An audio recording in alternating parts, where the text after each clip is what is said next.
지역 사회와 함께하는 고교학점제 선도지구 든든의 진. 산업혁명 이후 등장한 공교육은 다수의 학생에게 동일한 내용의 교육과정을 적용하며 표준화된 시민을 양성하는 데 기여해 왔습니다.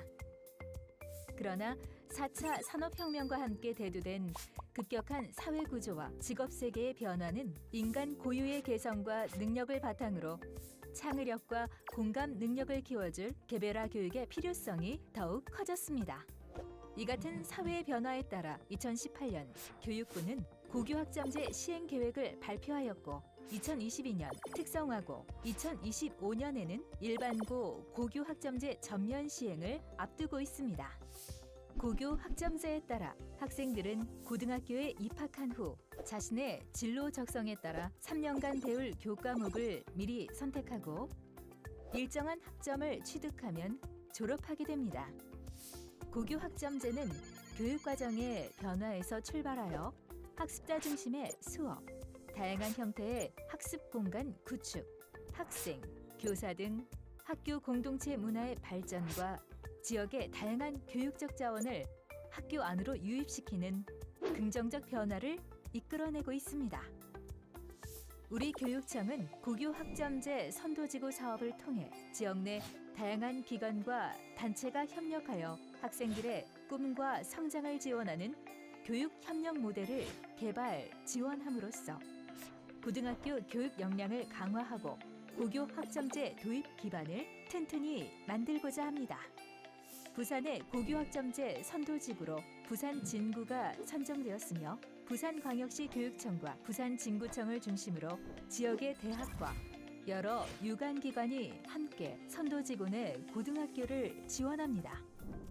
고교학점제 선도지구 사업은 학교를 중심으로 교육청과 지자체, 대학과 유관기관이 힘을 모아 학생의 진로와 적성에 맞는 맞춤형 교육과정 운영을 지원합니다. 이를 통해 학교에서는 학생들이 희망하는 소인수 과목과 희소 과목의 개설이 쉬워지며 교양 및 전문 교과목 교사 연수를 통해 다양한 교과목의 개설과 교실 수업 개선을 기대할 수 있습니다.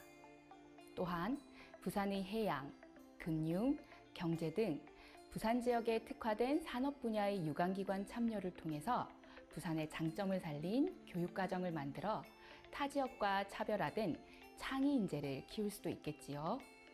그 외에도 학생들은 교과교실제, 넘나들 교실과 같은 고교학점제 환경조성 사업으로 온 오프라인 블렌디드 러닝 등 다양한 형태의 수업을 경험할 수 있습니다.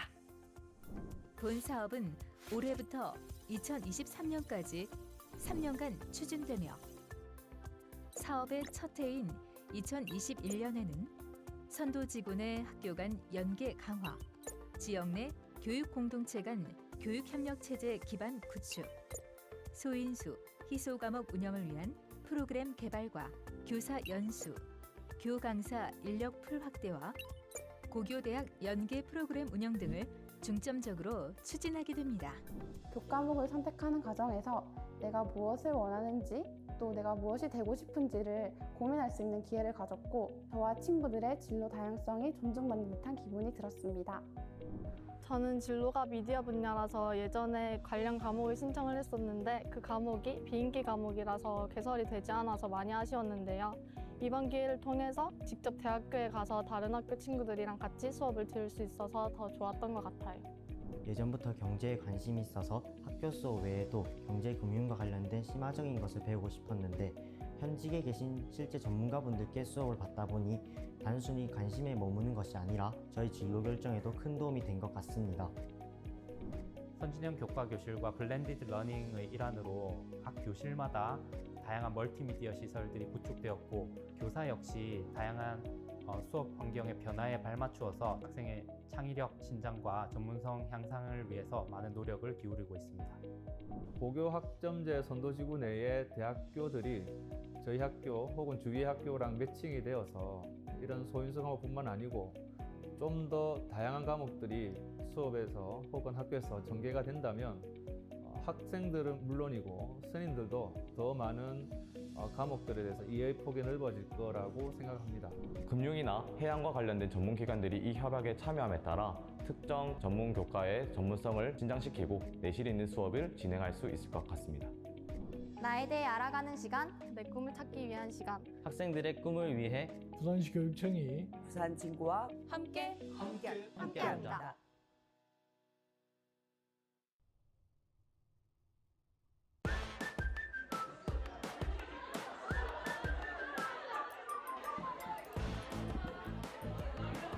고교학점제? 고교학점제 어디까지 아세요? 함께 알아보러 갈까요? 우린 다른데 왜 똑같은 걸 들어야 하죠? 제가 원하는 과목을 들으면 안 되나요?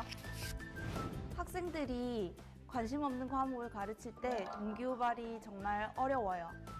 제가 하고 싶은 게 뭔지 모르겠어요. 꿈과 적성에 맞는 수업을 듣고 싶어요. 학생이 진로와 적성에 맞는 과목을 듣게 해줄 수는 없을까요? 학생들과 교사들의 고민에 고교학점제가 답합니다. 도대체 고교학점제가 뭐야? 궁금하셨다고요? 간단하게 말해 학생이 자신의 진로, 적성에 따라 과목을 스스로 설계하는 것을 말하는데요. 진로에 맞는 과목 설계로 다양한 수업을 받으며 학점을 쌓아서 졸업하는 제도입니다. 2025년 모든 고등학교에 고교학점제가 전면 시행될 예정인데요. 2022년 사하구가 고교학점제 선도지구로 지정되었습니다. 그럼 고교학점제 선도지구는 뭐예요? 부산시 교육청과 사하구청, 대학교와 유관기관들이 함께 학생들의 진로, 적성에 맞는 고교학점제 운영을 지원하는 것입니다. 전 꿈이 없고 진로도 잘 모르겠어요. 걱정 마세요. 학생 맞춤형 진로 설계 프로그램, 학습 클리닉 프로그램, 지역기관과 연계한 다양한 체험처를 통해 학생들의 꿈과 직업을 함께 찾을 수 있습니다. 그럼 과목 선택은 어떻게 해요? 학교 교육과정이수 지도팀을 통해 학생의 진로에 맞는 과목을 선택합니다. 제가 듣고 싶은 과목이 폐강되면요? 공동교육 과정을 통해 이수할 수 있습니다. 정말 많은 것이 달라지죠? 그래서 교실 환경도 함께 달라집니다. 개별 학습 공간부터 그룹 스터디실까지 카페형 공간에서 온라인과 오프라인을 넘나드는 블렌디드 수업이 가능해집니다. 다양한 과목이 신설되다 보니 가르칠 수 있는 선생님이 더 많이 필요할 것 같습니다. 맞습니다. 그래서 대학과 유관기관을 통해 선생님들의 교과 연수 등이 이루어지며 외부 강사도 지원받을 수 있습니다. 사학키움 고교학점제 선도지구는 부산시 교육청과 사하구청, 고신대, 동아대, 동주대, 신라대, 한국해양대가 함께하고 국가수리과학연구소, 국립해양박물관에서도 다양한 체험형 교육을 만날 수 있습니다. 공부할 수 있는 인프라가 정말 무궁무진하죠? 2022년 새롭게 시작할 고교학점제 사학키움 선도지구, 부산시 교육청과 사하구청이 함께합니다.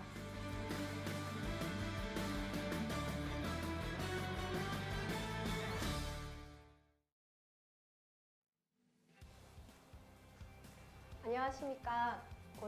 고교학점제 고등학교 1학년 학부모 연수로 만나 뵙게 되어 반갑습니다. 저는 오늘 연수 진행을 맡게 된 부산광역시 교육청 장학사 김서아입니다. 오늘 연수는 부산광역시 교육청 중등교육과정팀 유튜브로 실시간 송출되며 연수 후 유튜브 채널에 동영상이 탑재될 예정입니다.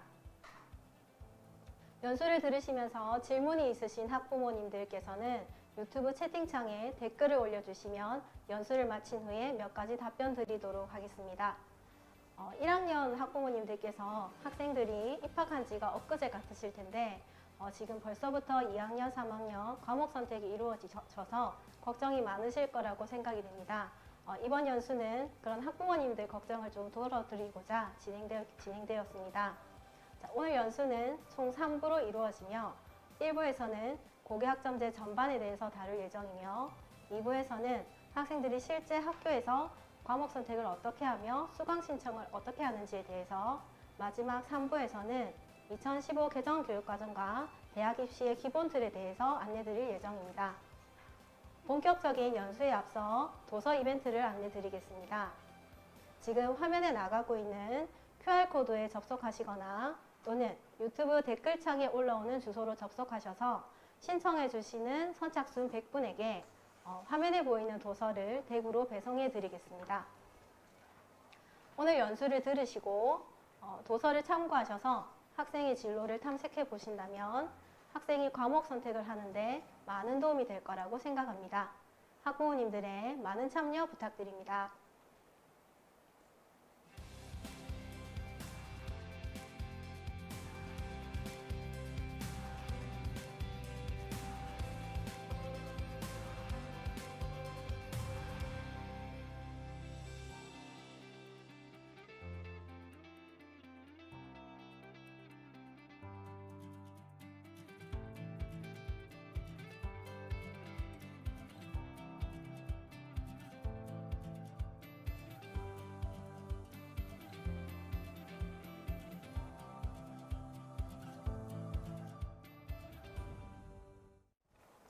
네, 그럼 지금부터 본격적으로 연수를 시작하도록 하겠습니다. 오늘 연수를 함께 해주실 강사 세 분을 먼저 소개해 드리겠습니다. 1부 강의를 맡으신 부산시 교육청 중등교육과정팀의 강효순 장학사님이십니다. 반갑습니다. 중등교육과정학사 강여순입니다. 네, 그 다음 2부 강의를 맡으신 경혜여자고등학교의 문영민 교육과정 부장님이십니다. 네, 반갑습니다. 경영외고 교사 문영민입니다. 네, 3부 강의를 맡으신 부산 진로진학지원센터의 이성준 대입지원관님이십니다. 예, 만나서 반갑습니다. 저는 진로진학지원센터의 대입지원관 이성준입니다. 네, 1부 강의를 시작하겠습니다. 고교학점제라는 단어는 많이들 들어보셨을 텐데요. 아직도 많이 생소하고 어려운 게 사실입니다. 지금 특히 1학년 학부모님들께서 고교학점제에 대해서 많이 궁금해하실 것 같은데요. 강효순 장학사님, 고교학점제가 어떤 뜻인가요? 네, 고교학점제란 간단히 말하면 학생이 과목을 선택하고 학점을 취득하는 제도입니다. 고등학교 학생인데 대학생들처럼 본인이 희망하는 과목을 선택하고 이 학점들을 쌓아서 졸업하는 제도라고 이해하시면 되겠습니다. 네, 학생들이 과목을 선택하고 그다음에 학점을 취득하여 졸업하는 제도. 정의를 들으면 간단한 제도인 것 같은데요. 2025학년도부터 고교학점제가 본격 적용된다고 들었습니다. 그럼 지금은 2022학년도인데요. 학교에서 지금 진행하고 있는 고등학교 교육과정은 고교학점제가 아닌 건가요? 이제 학부모님들께서 이게 고교학점제가 맞는지 아닌지 궁금해들 많이 하십니다. 예, 많이 궁금해하실 것 같은데요. 25학년도부터 시작된다고 하니까 지금 고등학생하고는 상관없는 게 아닌가 이렇게 생각하실 수 있는데 일부는 맞고 일부는 틀린 것 같습니다. 오늘 제가 설명드리는 고교학점제 추진 상황을 보시면 이해가 되실 것 같습니다. 그럼 자료 가지고 설명드리겠습니다. 먼저 고교학점제라고 하면 학생이 진로와 적성을 고려해서 본인이 과목을 선택하고 그 과목을 적절한 이수 기준에 도달하면 학점을 취득하게 됩니다. 그 학점들이 누적되면 졸업이 되는 제도인데요.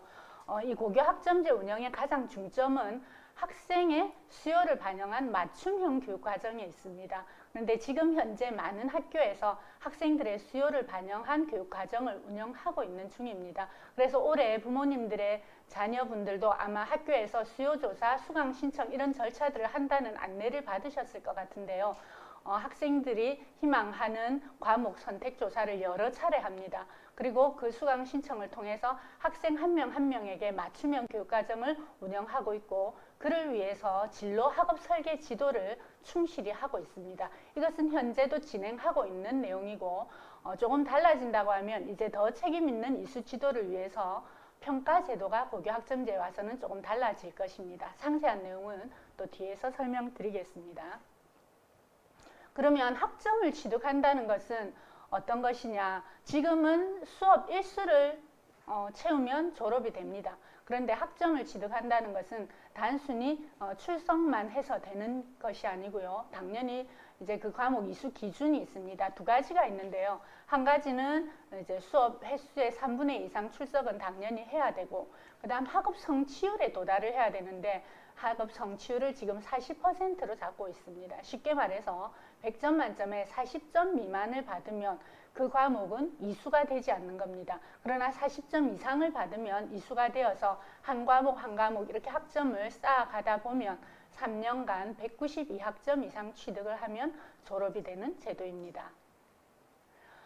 그러면 고교 학점제를 왜 어떤 이유에서 시작하게 되었는가? 이것은 교육부 자료를 보시면 교육부가 17년 4월에 고교 학점제로 진로 맞춤형 교육을 추진하겠다고 발표를 하게 됩니다. 그 당시 잠자는 교실이 문제가 되었고 그에 대한 고민에서 출발했는데 또 학생 수가 지금 급감을 하고 있지 않습니까? 그래서 학생들을 어떻게 한 명 한 명 모든 잠재력과 역량 있는 학생으로 키울 거냐, 그렇게 해서 우리나라 국가 성장의 잠재력이 약화되지 않고 미래 교육을 준비할 수 있는가 하는 고민에서 출발했다고 보시면 되겠습니다. 그래서 학생 한 명 한 명의 맞춤형 교육과정으로 교육과정을 다양화하고 진로 학업 설계를 하면서 학생에 대한 책임 교육을 절실히 요구했고, 이에 따라 교육부는 18년부터 고교 학점제 연구 선도학교를 운영하게 됩니다. 먼저 작년에 고교 학점제 종합 추진 계획을 발표했는데요. 거기서는 25년부터 고교 학점제를 전면 적용하겠다 했고 그 주요 추진 내용을 발표했습니다. 신문 기사 사진 보시면 거기 제목에 고교 학점제에 대해서 잘 나와 있습니다. 3년간 192학점을 채우면 졸업이 된다. 그리고 대학생처럼 과목을 골라서 본인 시간표를 짠다. 이것이 고교 학점제의 특징이라고 보시면 되겠습니다. 그 다음 그 해 8월, 작년 8월에 이제 고교 학점제 적용을 위한 단계적인 이행 계획을 발표했습니다. 그 내용에 따르면 올해 22년부터 고교 학점제 운영 체제로 전환하기 위해서 법령 등을 정비하겠다 했고 23년 내년부터 고교 학점제 요소를 단계적으로 적용하겠다고 발표했습니다. 그래서 작년 9월에 고교 학점제의 법적 기준 마련을 위해서 법적 근거를 만들었는데요. 초중등 교육법을 개정했고 초중등 교육법 시행령도 개정을 해서 올해 시행이 되었습니다. 3월에. 그 내용을 살펴보시면 고교 학점제 내용의 고등학교에 학과를 둘 수 있다. 또 취득 학점수 등이 일정 기준에 도달하면 고등학교를 졸업한다. 졸업에 필요한 학점 등에 관한 사항은 학칙으로 정한다. 그 다음 교육감은 고교 학점제 지원센터를 설치 운영할 수 있다 등입니다.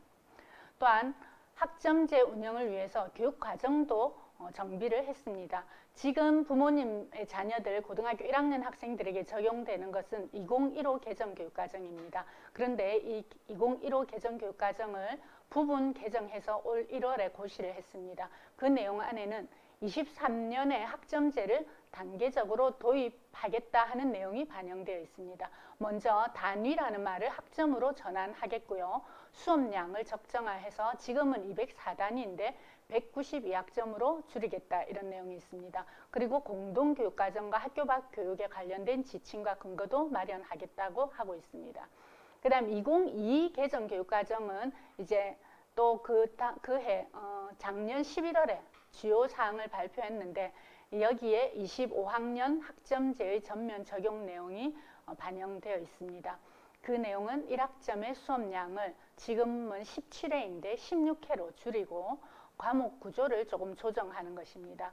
공통 과목은 1학년에서 모두 듣는 과목인데 이것은 변함이 없습니다.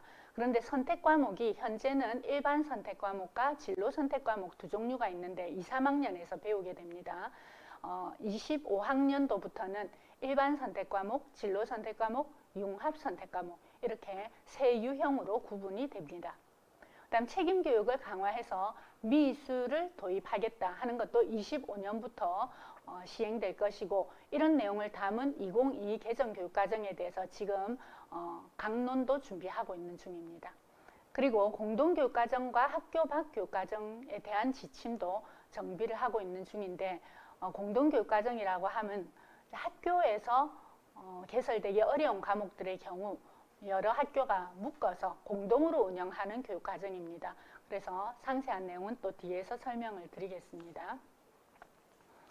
고교 학점제의 추진 성과를 요약해보면 먼저 연구 선도 학교를 운영하면서 학점제 도입의 기반을 마련했다는 것이고 학교를 고교 학점제 체제로 전환을 하기 위해서 지원을 하고 있고 교육 격차 해소도 지원을 하고 있는 중입니다.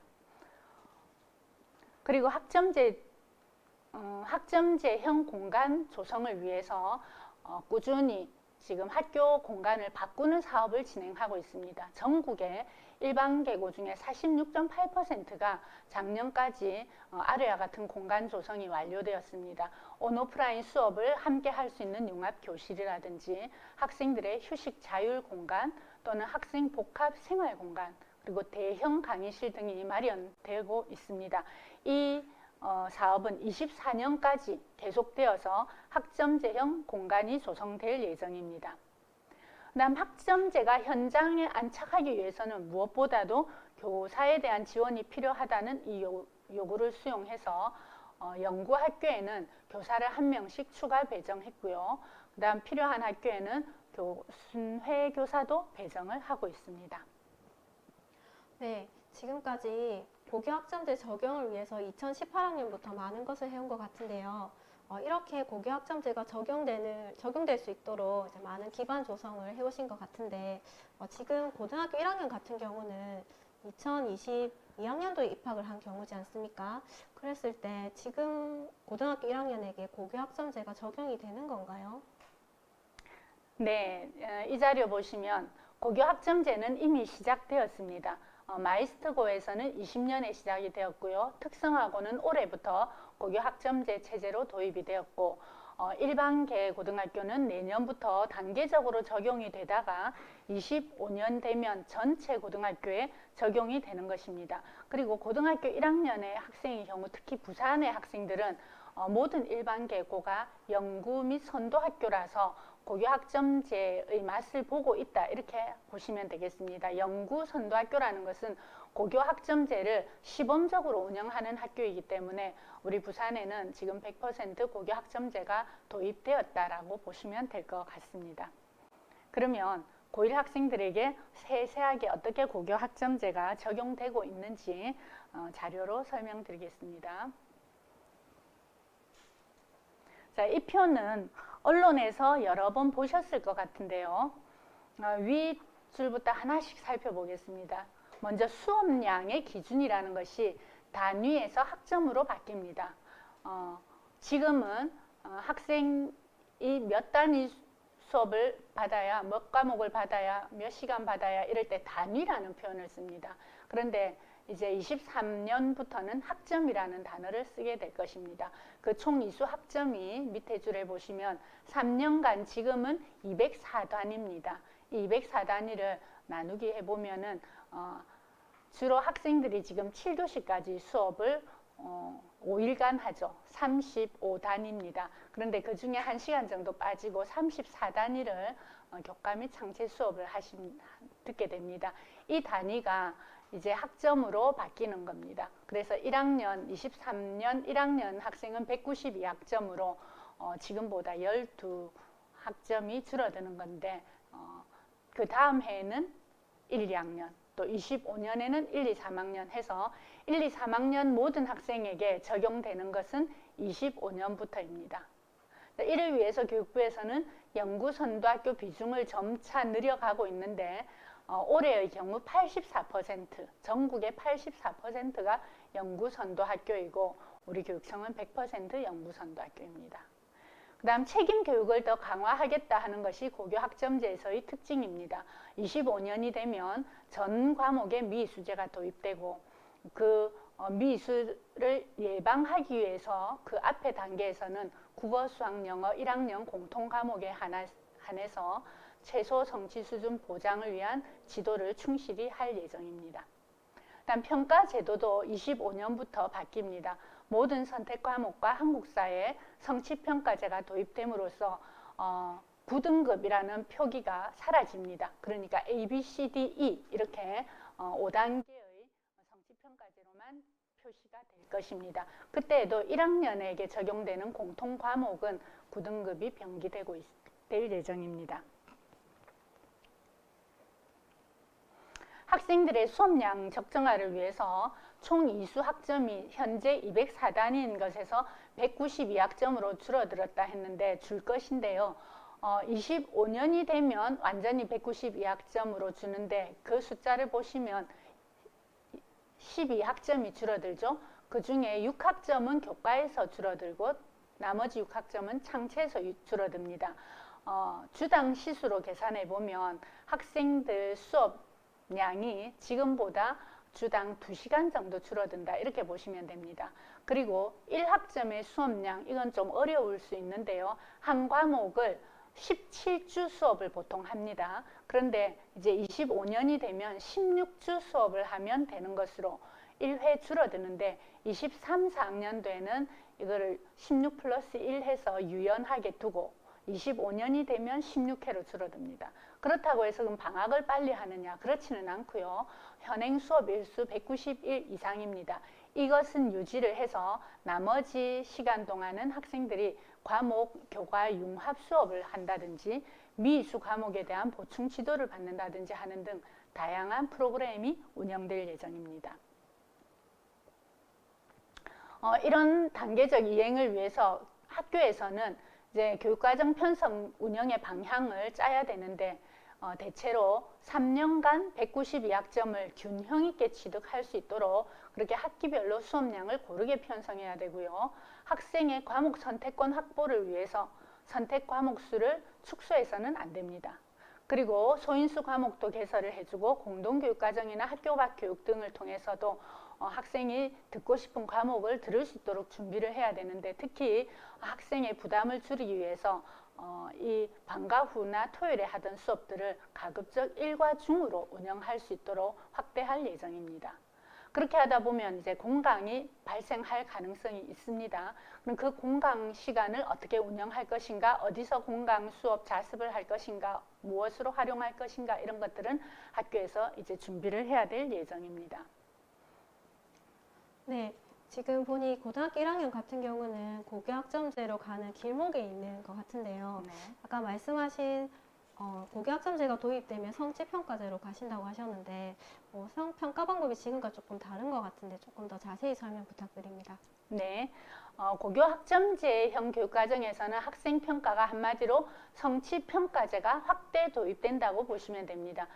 그 말은 지금도 성취평가제를 하고 있기는 합니다. 진로 선택 과목의 경우 A, B, C 3단계로 성적을 산출하고 석차 등급은 내지 않습니다. 그런데 25년이 되면 이제 모든 선택 과목은 일반 선택 과목, 진로 선택 과목, 융합 선택 과목 2, 3학년에서 선택하는 모든 과목은 석차 등급이 나오지 않습니다. A, B, C, D, E 5단계로만 평가가 됩니다. 그 다음 1학년에서 듣는 공통 과목은 역시 5단계이면서 옆에 1등급, 2등급, 3등급 이렇게 9등급까지 석차 등급이 병기가 됩니다. 성취평가제를 적용한 선택 과목의 성적 산출 방식은 그림 보시는 바와 같습니다. 성취 과목은 선택 과목은 대체로 2, 3학년에서 배우는 과목인데요. 정치와 법을 예를 들면 만약에 이 과목을 4학점으로 학교에서 편성을 했다. 지금은 4단이다 이렇게 표현하죠. 이것이 4학점으로 바뀔 것이고 학생이 이 과목에 85점을 받았습니다. 원점수 85점은 학생이 받은 점수입니다. 그 다음 그 과목을 들은 학생들의 과목 평균은 64.4입니다. 이 과목에 이 학생의 성취도는 85점이니까 B입니다. 그 다음 옆에는 수강자 수가 기재되는데요. 이 정치와 법을 수강한 학생들이 총 55명이라는 뜻입니다. 그 다음 55명 학생들의 성취도 비율은 어떠한가가 옆에 병기됩니다. A 등급을 받은 학생은 A를 받은 학생은 7.3%, B는 30.9% 받았다 이렇게 표시가 됩니다.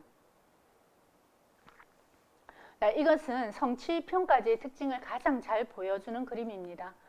상대평가는 누가 더 잘했는지를 보는 평가라면 고교학점제에서 추구하는 성취평가제는 한 개인이 얼마나 성취 기준에 도달했는가를 판단해서 그 개인의 발달을 돕기 위한 평가입니다.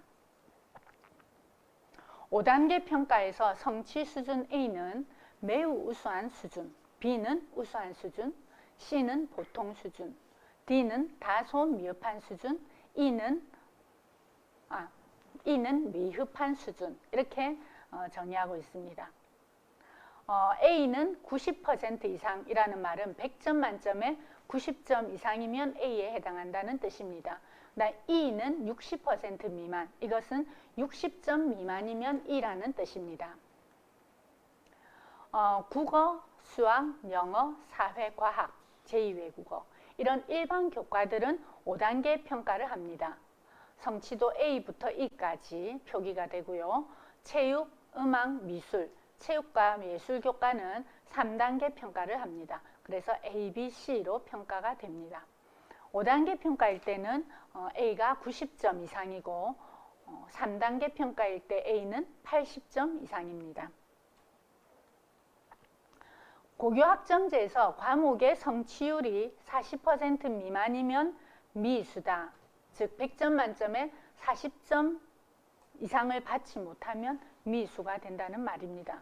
성취평가제는 평가 결과에 대한 피드백을 통해서 학생의 성장을 지원하고 책임교육을 실현할 것입니다. 네, 성취평가제가 도입되면 이제 모든 과목에 A, B, C, D 이런 과목으로 이런 걸로 성적이 나온다는 뜻인데요. 공통 과목을 제외하고는 성적 등급이 표시되지 않기 때문에 이제 학생들이 상대적인 비교에서 벗어나서 이제 학생 한 명 한 명의 성취도에 좀 더 집중할 수 있게 될 것 같은데요. 마지막에 말씀하신 미수에 대해서 조금 더 말씀해 주십시오. 이게 졸업과도 혹시 관련이 있는 건가요? 네, 미수라는 것은 단어 그대로 이수를 하지 못했다는 뜻입니다. 학생이 과목을 신청하고 수업을 듣기는 하였으나 일정 기준에 도달하지 못해서 이수가 되지 않았다는 거죠. 그러면 학생 점수가 100점 만점에 40점 미만인 경우는 미수인데 이것이 과목마다니까 여러 과목 발생할 수도 있겠죠.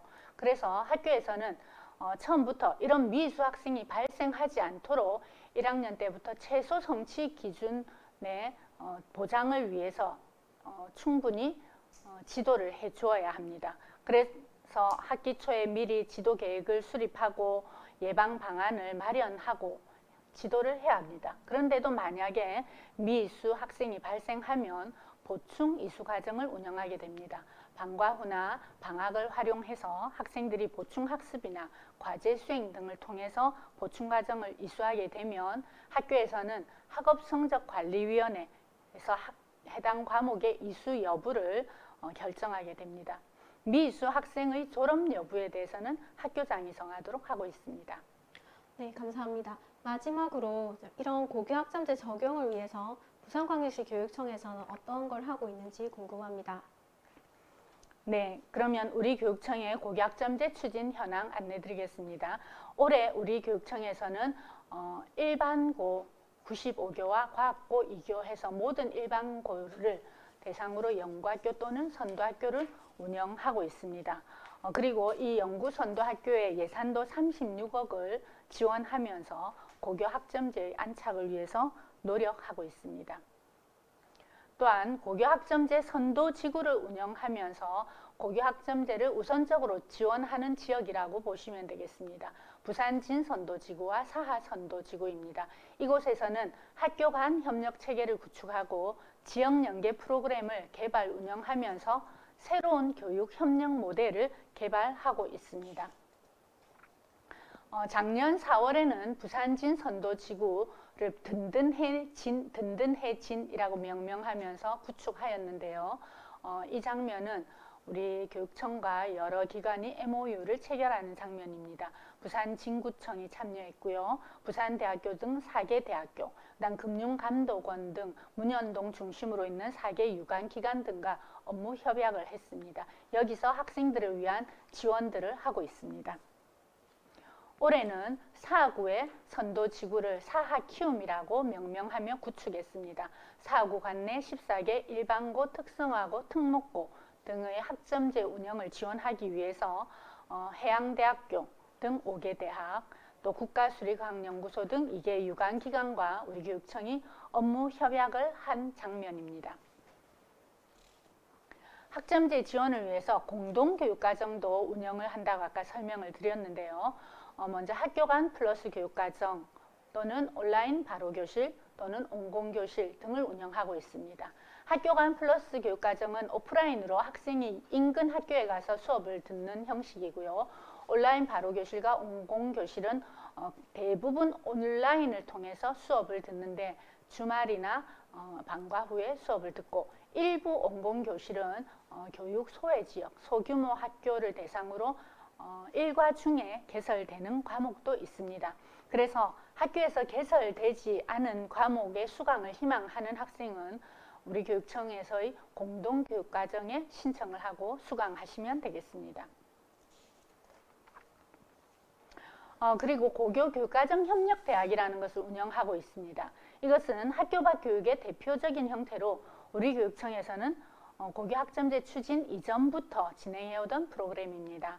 매주 토요일과 방학 중에 주로 예체능 과목이나 일반 고등학교에서 개설하기 어려운 과목들을 중심으로 대학에서 수업을 듣는 프로그램입니다. 그 외에도 학생들이 전문가 연계한 수업이나 체험활동을 활성화하기 위해서 유관기관이나 대학과 연계해서 여러 가지 체험을 진행하고 있습니다. 또한 우리 부산시 교육청에서도 고교학점제 학교 공간 조성 사업을 위해서 예산을 많이 투입하고 있습니다.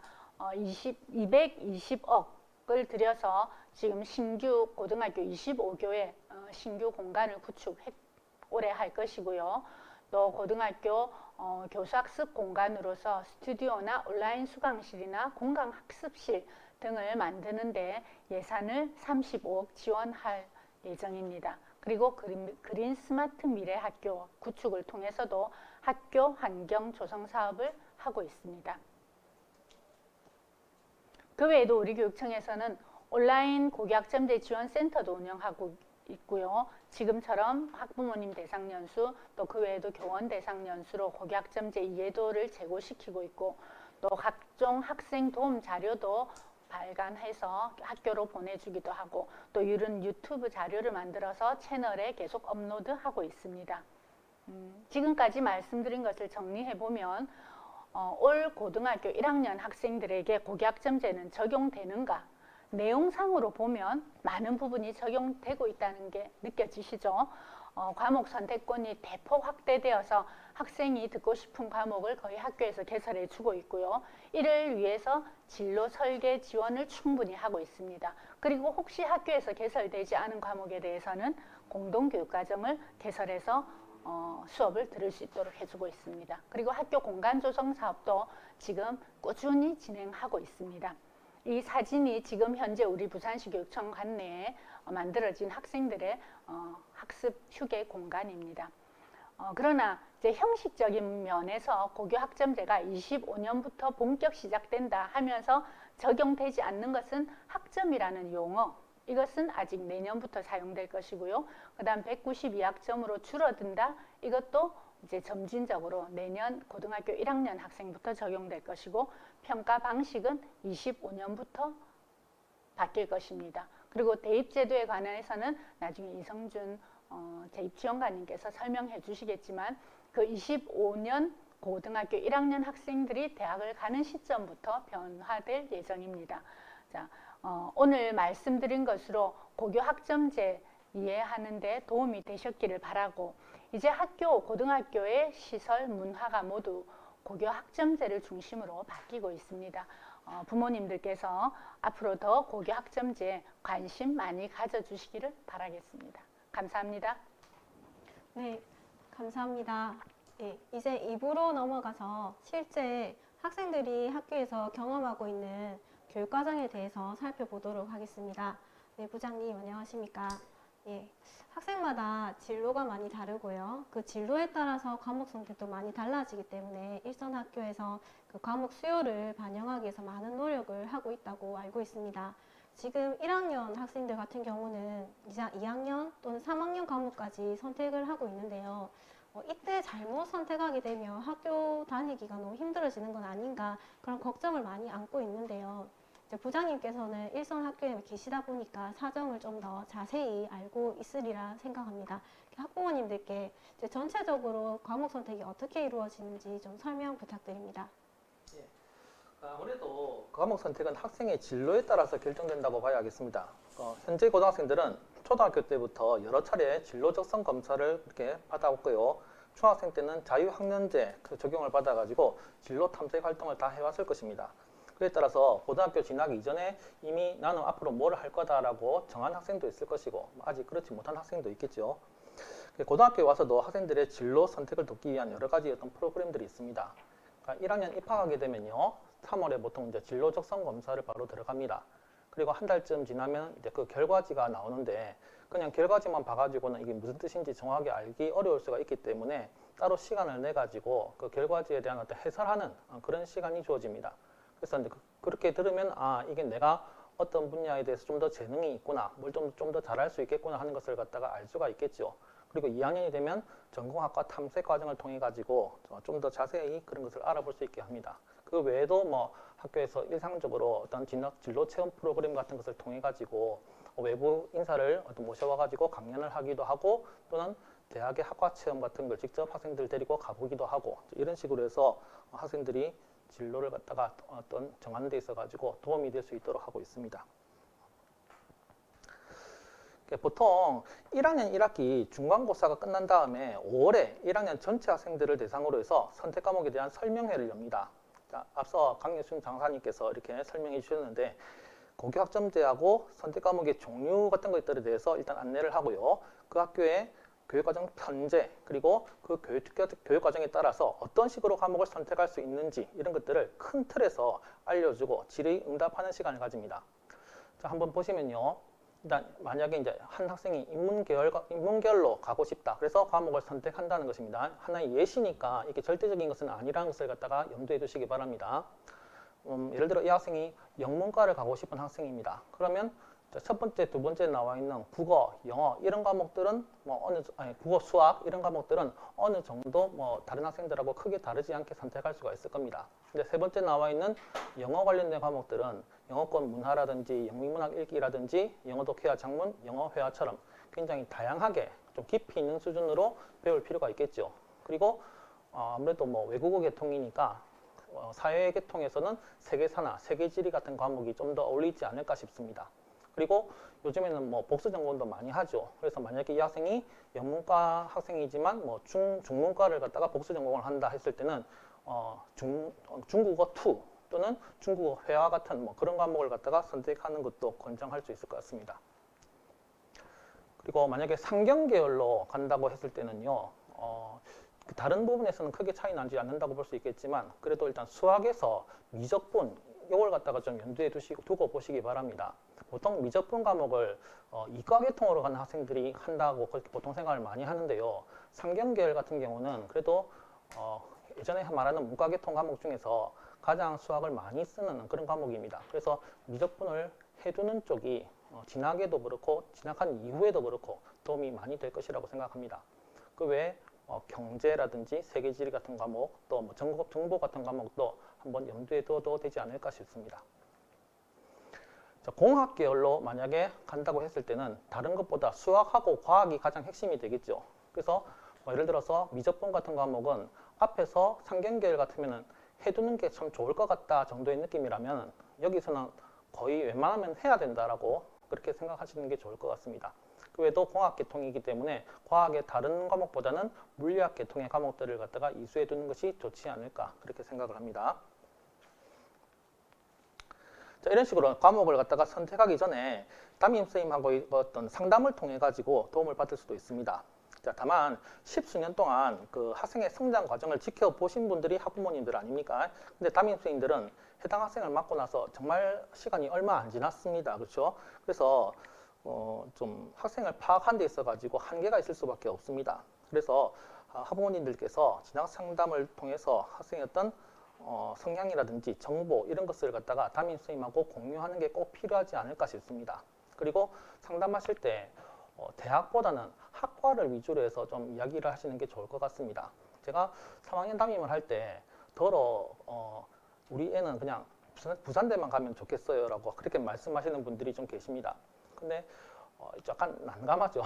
그러니까 이 학생이 성적이 아주 좋은 학생이라면은 뭐 제가 굳이 이런저런 조언을 하지 않아도 학과 상관없이 그 대학을 갈 것이고요. 그죠? 성적이 도저히 안 되는 학생이라면 아무리 좋은 조언을 해준다 하더라도 거기 가기 어렵겠죠. 그래서 현실적으로 학생한테 어떤 도움이 되는 그런 상담을 원하신다면은 어느 대학에 가느냐 이거보다는 어느 학과 뭐 어떤 직업을 갖다가 하는 것이 좋겠는가 그런 쪽으로 같이 상담을 해주시는 게 좋지 않을까 그렇게 생각을 합니다. 자, 그리고 이제 학교별로 진학 관련 행사를 이렇게 열기도 하는데요. 명칭은 다양합니다. 뭐 진로 박람회, 진로 부스, 교육과정 페스티벌 뭐 이런 식으로 이름을 붙입니다. 어쨌든 대부분 다 일정한 기간과 장소를 정해놓고 합니다. 장소는 다른 곳이 아니고 학교 내의 어떤 공간이 되겠죠.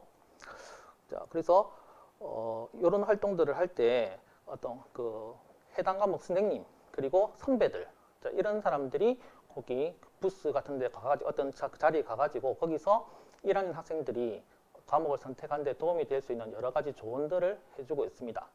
그래서 할 수 있는 것들이면 보다시피 교과목에 대해서 이 과목은 어떤 과목이고 무엇을 배우게 될 것이다. 이 과목을 배우게 되면 어떤 부분에 도움이 될 것이라는 걸 갖다가 이야기를 해주게 되겠죠. 그리고 그런 교과목 설명을 하는 어떤 자료들을 전시해 놓기도 합니다. 주로 교과서가 될 텐데 그 외에도 부산교육청에서 펴낸 어떤 교과목에 대한 어떤 설명하는 안내 자료 같은 것들도 있습니다. 이제 그런 것들을 갖다가 전시해 놓을 수 있을 것 같습니다. 그리고 학교에 따라서는 공개 수업 일정하고 비슷하게 잡아가지고요. 학부모님께서 이런 과정을 갖다가 참관하실 수 있도록 하는 그런 학교도 있습니다. 그래서 아직까지 이런 행사까지 다 하지 않는 학교들도 좀 있는데요. 앞으로 여건이 갖춰지면서 점점 더 이런 행사를 갖다 하는 학교들이 더 많아질 거라고 생각합니다. 제가 근무하는 학교도 내년부터 이렇게 해볼 생각으로 이렇게 행사를 갖다가 기획하고 있습니다. 자, 이렇게 여러 과정을 거쳐가지고 수요 조사가 이루어지고요. 보십시오. 자, 저희 학교의 경우에는 1학기에 1차, 2차 조사를 하고 2학기에 3차 조사를 합니다. 자, 조사할 때마다 기준 인원이 14명인데 여기에 미치지 못하는 과목들은 교육과정위원회의 결정에 따라 가지고 폐강을 하거나 또는 한 차례 더 조사할 기회를 줍니다. 여기서 이제 14명을 기준으로 말씀드렸는데요. 이 14명이라는 숫자가 나온 이유는 뭐냐니까 공통과목이라든지 일반 선택 과목 같은 경우는 아까 들으셨지만은 석차 등급이 나옵니다. 자, 석차 등급이 나오는데 14명이 되어야지 1등급부터 9등급까지 모든 등급의 숫자가 다 나옵니다. 여기서 한 명이 줄어들면 13명이 되면 2등급이 없습니다. 또 한 명 줄어들어서 12명이 되면 2등급은 있는데 1등급이 없습니다. 그래서 일단 14명을 갖다 하나의 어떤 기준으로 잡았다고 생각하시면 될 것 같습니다. 앞으로 이제 고교학점제가 전면적으로 도입되면서 일반 선택, 진로 선택 가리지 않고 모든 선택 과목이 다 성취평가로 바뀌게 된다. 그리고 학생들 숫자가 지금보다 점점 더 줄어들게 된다면 이 기준 14명이라고 하는 것도 좀 조절할 필요가 있지 않겠나 그렇게 생각을 합니다. 자, 이렇게 3차에 거쳐서 이렇게 조사를 거치고 나면요. 운영할 과목하고 폐강할 과목이 이제 거의 정해집니다. 자, 그런데 피치 못할 상황이 벌어지면 한 차례 정도는 더 추가 조사를 할 수도 있습니다. 대체로 고등학교에서 교과서를 신청한 기간이 9월입니다. 그래서 그 이전까지는 최종적으로 마무리가 된다고 보시면 되겠습니다. 네, 감사합니다. 지금 이 표를 설명해 주셨는데요. 학생들이 그럼 이런 표를 보고 신청을 하는 건지 지금 제가 봤을 때는 이 표가 조금 복잡해 보이는데 학생들은 실제로 어떻게 수강 신청을 하는지 좀 알려주십시오. 예. 그러면 이 표를 조금만 더 보시겠습니다. 이게 한 페이지가 아닙니다. 한 페이지가 아닌 게 이거 반 페이지입니다. 반 페이지. 지금 보시는 요거하고 조금 전에 보신 요거하고 이게 합쳐가지고 한 페이지였습니다. 원래 너무 글씨가 작을 것 같아가지고 둘로 나눴다고 생각하시면 되겠습니다. 지금 보시는 부분이 윗부분이고 지금 바꾼 부분이 아랫부분이라고 생각하시면 되겠네요. 윗부분은 제일 왼쪽에 보시면 필수라고 되어 있습니다.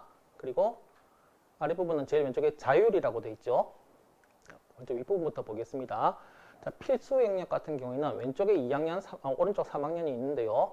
왼쪽에 필수에서 기초 영역 보시면 문학, 수학 1, 영어 1, 한국사. 2학기는 독서, 영어 2, 한국사 되어 있습니다. 그리고 전부 필수라는 이름을 달아놨죠. 이 과목들은 수능을 치게 되면은 공통 과목들이기 때문에 웬만한 학교들은 다 그냥 기초 필수에 다 집어넣는다고 생각하시면 되겠습니다. 그리고 그 밑에 탐구를 보시면은 1학기는 과학사, 생활과학, 융합과학 세 과목인데 이 셋 중에 하나를 1학기에 선택하고요. 2학기에는 여행지리, 사회문제 탐구, 고정관리 세 과목인데 역시 이 셋 중에 하나를 2학기 때 선택한다고 보시면 되겠습니다. 그리고 밑에 있는 체육 과목은 모든 학기에 반드시 하도록 되어 있기 때문에 어느 학교 할 것 없이 다 이렇게 필수로 넣어놨을 것이고요. 그 다음에 생활교양 영역에 일본어 1하고 중국어 1이 있는데요. 1학기, 2학기에 다 같이 있죠. 이 과목들은 학기 집중 이수를 하지 않고 학년 이수를 하는 게 가능한 과목들입니다. 그래서 1학기, 2학기에 각각 2단위씩 나눠가지고 이렇게 편성을 해놨습니다. 근데 제일 오른쪽에 1학기 선택 연속 이수라고 그렇게 되어 있을 겁니다. 이거는 그러니까 1학기에 일본어하고 2학기에 중국어 하는 식으로 이런 식으로 크로스를 할 수가 없다는 이야기입니다. 1학기 때 일본어 1을 선택했으면 2학기도 일본어 1, 1학기 때 중국어 1을 선택했으면 2학기도 중국어 1을 선택해야 한다는 그런 뜻이 되겠습니다. 그 다음에 오른쪽 3학년 보시면요. 이제 기초가 한국사 하나밖에 없죠, 이제는. 그리고 체육 예술 영역에서 그냥 보시다시피 단위수가 다 아주 적습니다. 그리고 밑에 교양이라고 되어 있는 게 숫자가 굉장히 많아 보입니다만은 이 중에서 그냥 하나만 선택한다고 보시면 되겠습니다.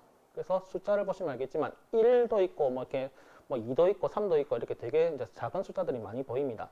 이런 숫자들은 뒤에 가서는 결국 다 대부분 폐강되고 보통 뭐 몇 개, 한 두세 개 안쪽으로 모아진다고 생각하시면 되겠습니다. 자, 이게 아랫부분입니다. 자율 영역이죠. 자, 이건 여기서 이제 학생들이 본격적으로 자기가 하고 싶은 과목을 선택한다고 보시면 되겠습니다. 제일 왼쪽에 2학년 1학기 같은 경우는 화법과 작문, 언어와 매체, 수학 2, 영어 회화, 영어 독해와 작문 같은 과목들이 이렇게 깔려 있습니다. 근데 보시다시피 수학 2에 많이 몰려 있죠. 예. 아무래도 이제 수능 준비 때문에 그런 경향이 있는 것 같습니다. 그래서 수학 2를 제외한 나머지 과목들은 폐강될 가능성이 좀 많아 보입니다. 근데 오른쪽 가면 2학기에는 좀 더 다양하게 편성된다는 걸 알 수가 있습니다. 왜냐하면 2학기에는 기초 과목에서 두 과목을 선택할 수 있도록 되어 있었기 때문에 좀 더 다양하게 숫자가 나온다고 생각하시면 되겠습니다. 그리고 밑에 또 탐구 영역 보시면요. 1학기 같은 경우는 한국지리나 동아시아사가 없어질 가능성이 많겠죠. 그 2학기 같은 경우는 세계사, 경제, 정치와 법, 윤리와 사상 같은 2명 있는 과목들이 1차적으로 아마 먼저 폐강이 되고 또 2차에서 다시 물어보고 하는 식으로 정리가 될 겁니다.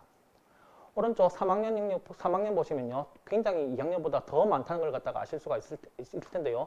이게 왜 그런가 하니까 2학년은 아까 보신 대로 학교 지정 영역의 과목 수가 많습니다. 그래서 상대적으로 자율 영역의 과목 수가 적은 편이고요. 오른쪽 같은 경우는 3학년은 이제 학교 지정에서 몇 과목 선택할 수 있는 게 지정되어 있는 과목이 몇 과목 안 됩니다. 그래서 상대적으로 학생 자율로 선택할 수 있는 과목이 훨씬 더 많다고 보시면 되겠습니다. 그래서 이런 숫자가 나와 있다. 그리고 여기서 보시는 대로 역시 1명, 2명 있는 이런 숫자들은 나중에 가가지고 다 없어진다고 생각하시면 되겠죠. 아예 제로인 그런 어떤 과목들도 많이 보일 겁니다. 이런 과목들이 1차에서 먼저 폐강된다. 그렇게 생각하시면 되겠습니다. 이렇게 2차, 3차까지 과정을 거쳐가지고 추격이 됩니다. 네, 그러면 학생들이 수강 신청 사이트를 이용해서 신청을 많이 하던데요. 네. 그 사이트도 함께 소개 좀 부탁드립니다. 예. 고교학점제 화면 보이십니까? 자, 고교학점제 수강 신청 프로그램이라고 되어 있습니다. 주소는 왼쪽 위에 있습니다. hscredit.net 되어 있습니다. 그러니까 hs는 하이스쿨, 고등학교 생각하시면 되고요. 이 뒤에는 크레딧이죠. 크레딧 하면 보통 신용카드가 먼저 생각나실 건데 학점이란 뜻이 있습니다. 그래서 고교학점제 수강 신청 프로그램이다 보시면 되겠네요. 당연히 이제 학생교사란으로 들어가야 되겠죠. 이걸 신청할 때가 되면은 학교에서 학생들한테 이미 아이디 같은 것들이 다 주어져 있을 겁니다. 학생들은 자기 아이디도 있고 비밀번호도 다 정해놓은 상태라고 생각하시면 되겠습니다. 자, 학생교사에서 이렇게 로그인을 합니다. 자, 보시다시피 이 사이트에서 지금 로그인을 했습니다. 이건 지금 김경혜님 돼 있는데 이게 실제 학생이 아니고 여러분들한테 보여드리기 위해 가지고 그냥 임시로 만든 어떤 아이디로 생각하시면 되겠습니다. 자, 2학년 2학기로 들어갑니다. 그래서 수강 신청을 누르겠습니다.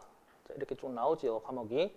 아까 보신 표보다는 과목이 이미 많이 줄었다는 것을 아실 수가 있을 겁니다. 자, 폐강된 과목을 폐강하고 나서 남은 과목들이라고 생각하시면 되겠네요. 자, 여기까지가 택 3이라고 되어 있습니다. 그죠? 그래서 이 안에서 세 과목을 선택할 수 있다라고 생각하시면 되겠습니다. 자, 이 학생이 일단 뭐 이공계통을 갖다가 선호한 학생이라고 치겠습니다. 그래서 이렇게 수학이 미적분 그리고 생명과학을 선택했습니다. 그리고 자, 여기서 두 과목 중에 택 1이라고 되어 있죠. 그래서 둘 중에 한 과목을 선택합니다.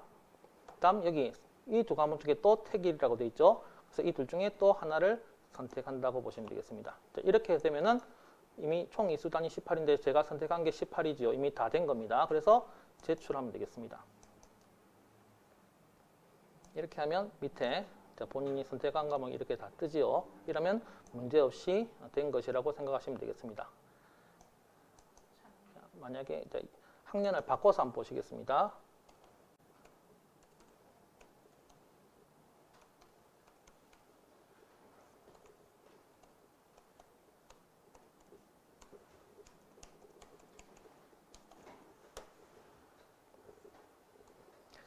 자, 지금 이름이 이제 김경혜 2라고 되어 있죠. 아까 1이었고요. 그래서 이 학생은 이미 2학년이고 해서 이제 3학년으로 들어갔습니다. 자, 3학년인데 1학년 때 이미 과목을 한번 쭉 선택을 했습니다. 그래서 이런 과목들을 갖다가 선택을 했는데요. 이 학생이 이제 진로가 변경이 됐습니다. 그래서 이 과목이 아니라 다른 과목으로 바꾸고 싶다고 하겠습니다. 그래서 이럴 때는 수강 신청 변경을 눌러서요. 자, 이렇게 보시다시피 바꾸면 됩니다. 요 둘 중에 한 과목을 선택할 수 있는 택 1이죠. 둘 중에 하나를 선택하시면 됩니다. 뭐 나는 교대나 사범대를 가고 싶으니까 이거는 그대로 놔두겠다 할 수도 있고, 또는 내가 간호학과를 가고 싶으니까 지우고 이렇게요. 보건 과목을 선택하겠다 이렇게 할 수 있습니다. 그 다음에 택 6입니다. 여기서는 이제 굉장히 선택할 수 있는 게 많죠. 그런데 이제 내가 수능을 준비해야 되니까 일단 국어, 수학, 영어 과목들을 갖다가 하나씩 선택하겠다. 그리고 진로가 이제 이런 쪽이 아니라 어떤 뭐 보건계통이다 생각한다면은 화학, 생명과학 이런 쪽을 선택하겠다 할 수가 있겠죠. 자, 그리고 내가 하나 더 제2외국어를 좀 더 잘하고 싶다. 이렇게 해가지고 과목을 바꿨습니다. 그래서 위에 총 이수 단위가 26인데 제가 선택한 것이 26이 됐죠. 이러면 이제 다 맞는 겁니다. 그래서 제출을 하게 되면 자, 이렇게 바뀐 상태로 나오게 됩니다. 자, 이런 식으로 수강 신청을 할 수가 있습니다. 네. 부장님 감사합니다. 네, 설명 잘 들었습니다. 요 신청하는 과정을 한번 보고 나니까 이제 학생들이 원하는 과목을 이제 진로에 따라서 신청을 하더라도 아까 보니까 학생 수가 작은 경우에는 폐강도 된다고 하셨는데, 만약 그렇게 되면 학생 본인 진로에 맞춰서 선택을 했는데 폐강이 되면 되게 안타까울 것 같은데요. 그렇게 했을 때 또 들을 수 있는 방법이 있는지 궁금하고요. 이제 그 다음에 아까 변경하게 되었을 때 이제 클릭을 통해서 변경을 할 수 있었는데, 실제로 만약에 수강 신청 과정이 모두 끝났을 경우에 진로가 변경되어서 수정을 해야 될 경우에는 이렇게 간단하게 클릭만으로 해결이 되지 않을 것 같은데요. 어떤 과정을 거쳐서 수정할 수 있는지 궁금합니다. 네. 그 학생이 선택한 과목이 폐강이 되는 경우에는 공동교육과정을 통해서 이수할 수 있는 기회가 있습니다. 아까 장사님께서 이야기하신 대로 여러 가지 방안들이 있는데요.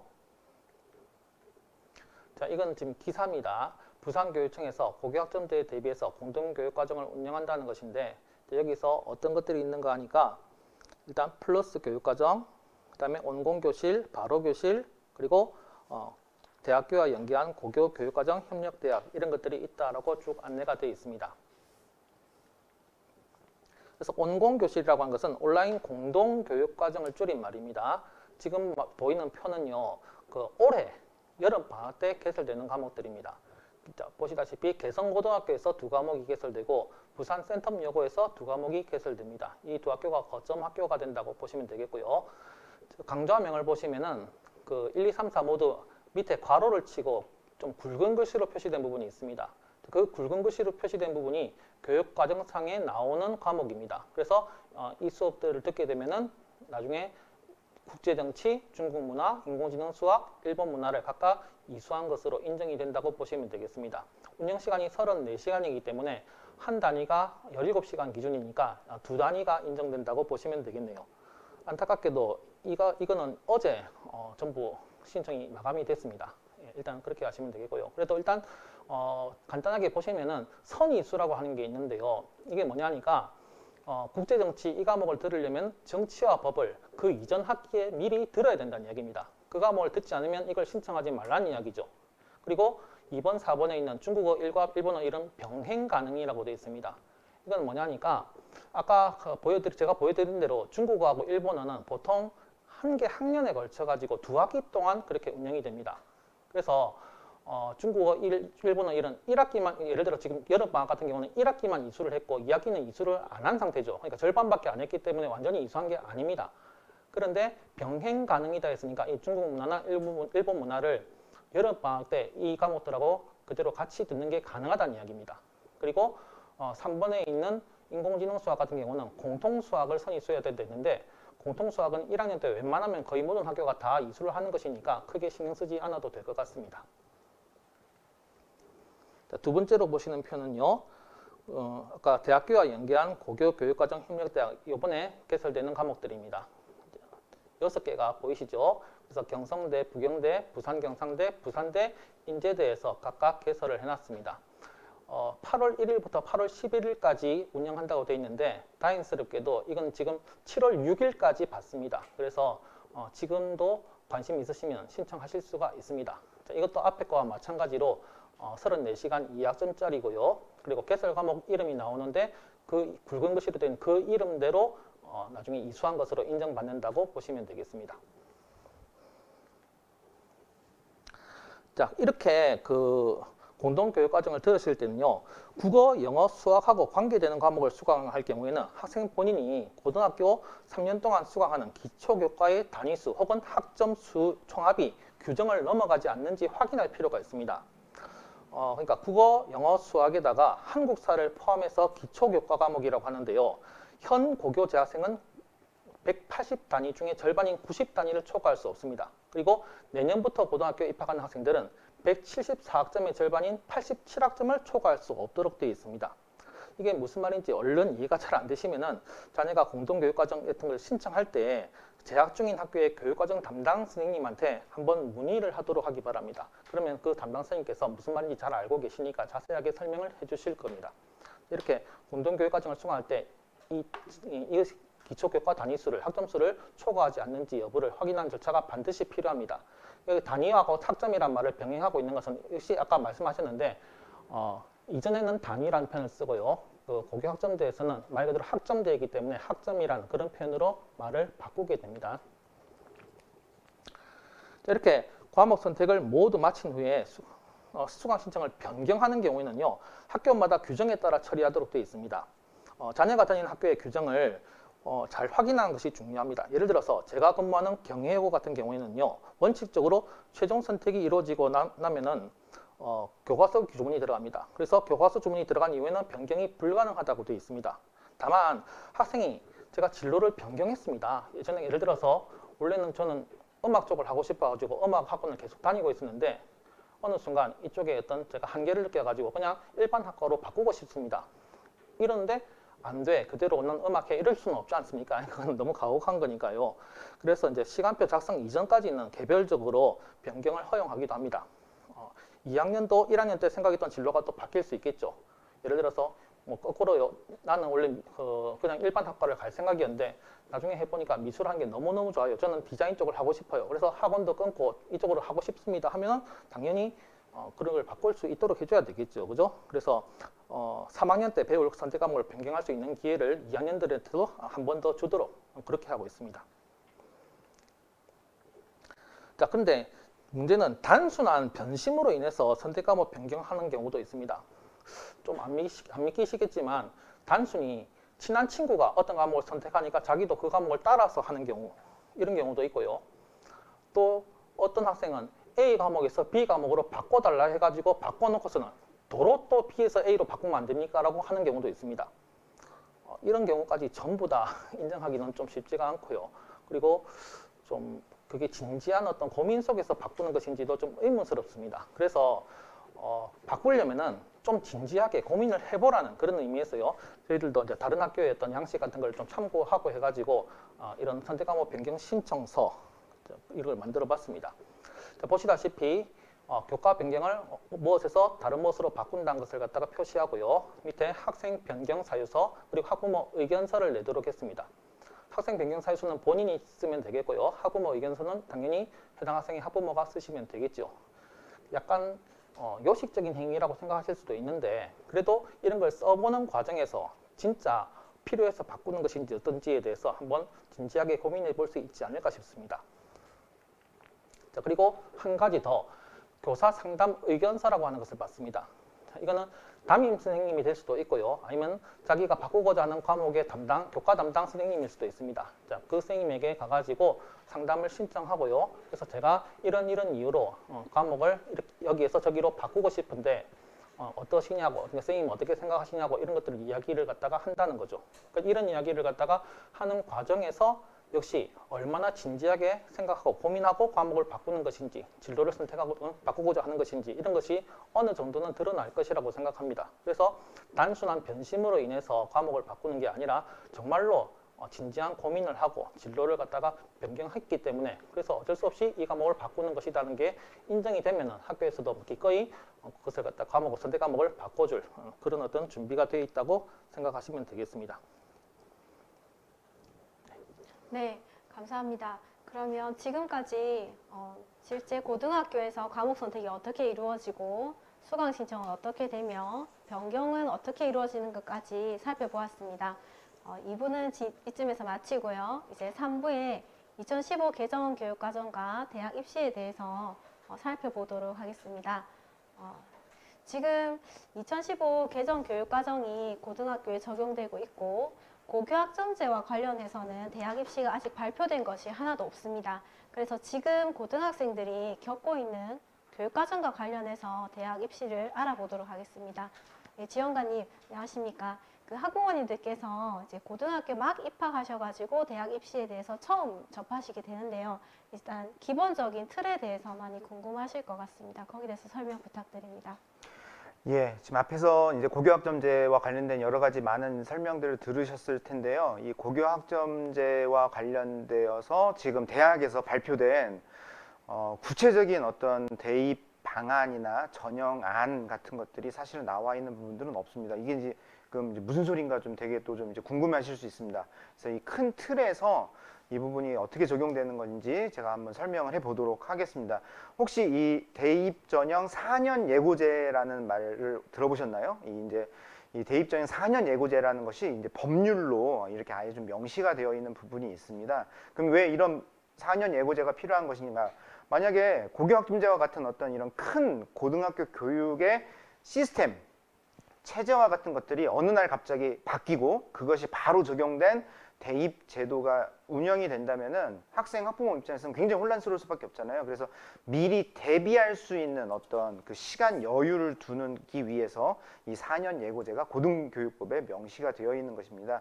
그러니까는 어떤 수능 체제 시스템이 바뀐다거나 아니면 교육 과정이 바뀐다거나 아니면 지금 우리가 지금 얘기하고 있는 고교 학점제와 같은 어떤 체제들이 바뀌게 된다면은 이 바뀌는 체제에 대해서 중학교를 졸업하는 학생들이 고등학교를 선택하는 부분에까지도 사실은 영향이 있을 수 있습니다. 그렇기 때문에 이 대입 정책과 관련된 부분들, 대입 제도의 방향성과 관련된 부분들은 중학교 2학년을 마치는 2월 말까지 이 모든 사안들이 발표가 되게 돼 있고요. 그래서 지금 얘기하고 있는 어떤 이런 고교학점제를 포함한 전반적인 모든 사안들이 종합적으로 해서 대입제도가 지금 바뀌는 것을 지금 예고되어 있는 가장 빠른 시기가 2028학년도 대입제도 개선안을 지금 이제 올해 말 내년까지 해서 마련하겠다라고 새로운 정부가 도입되면서 발표를 한 상황입니다.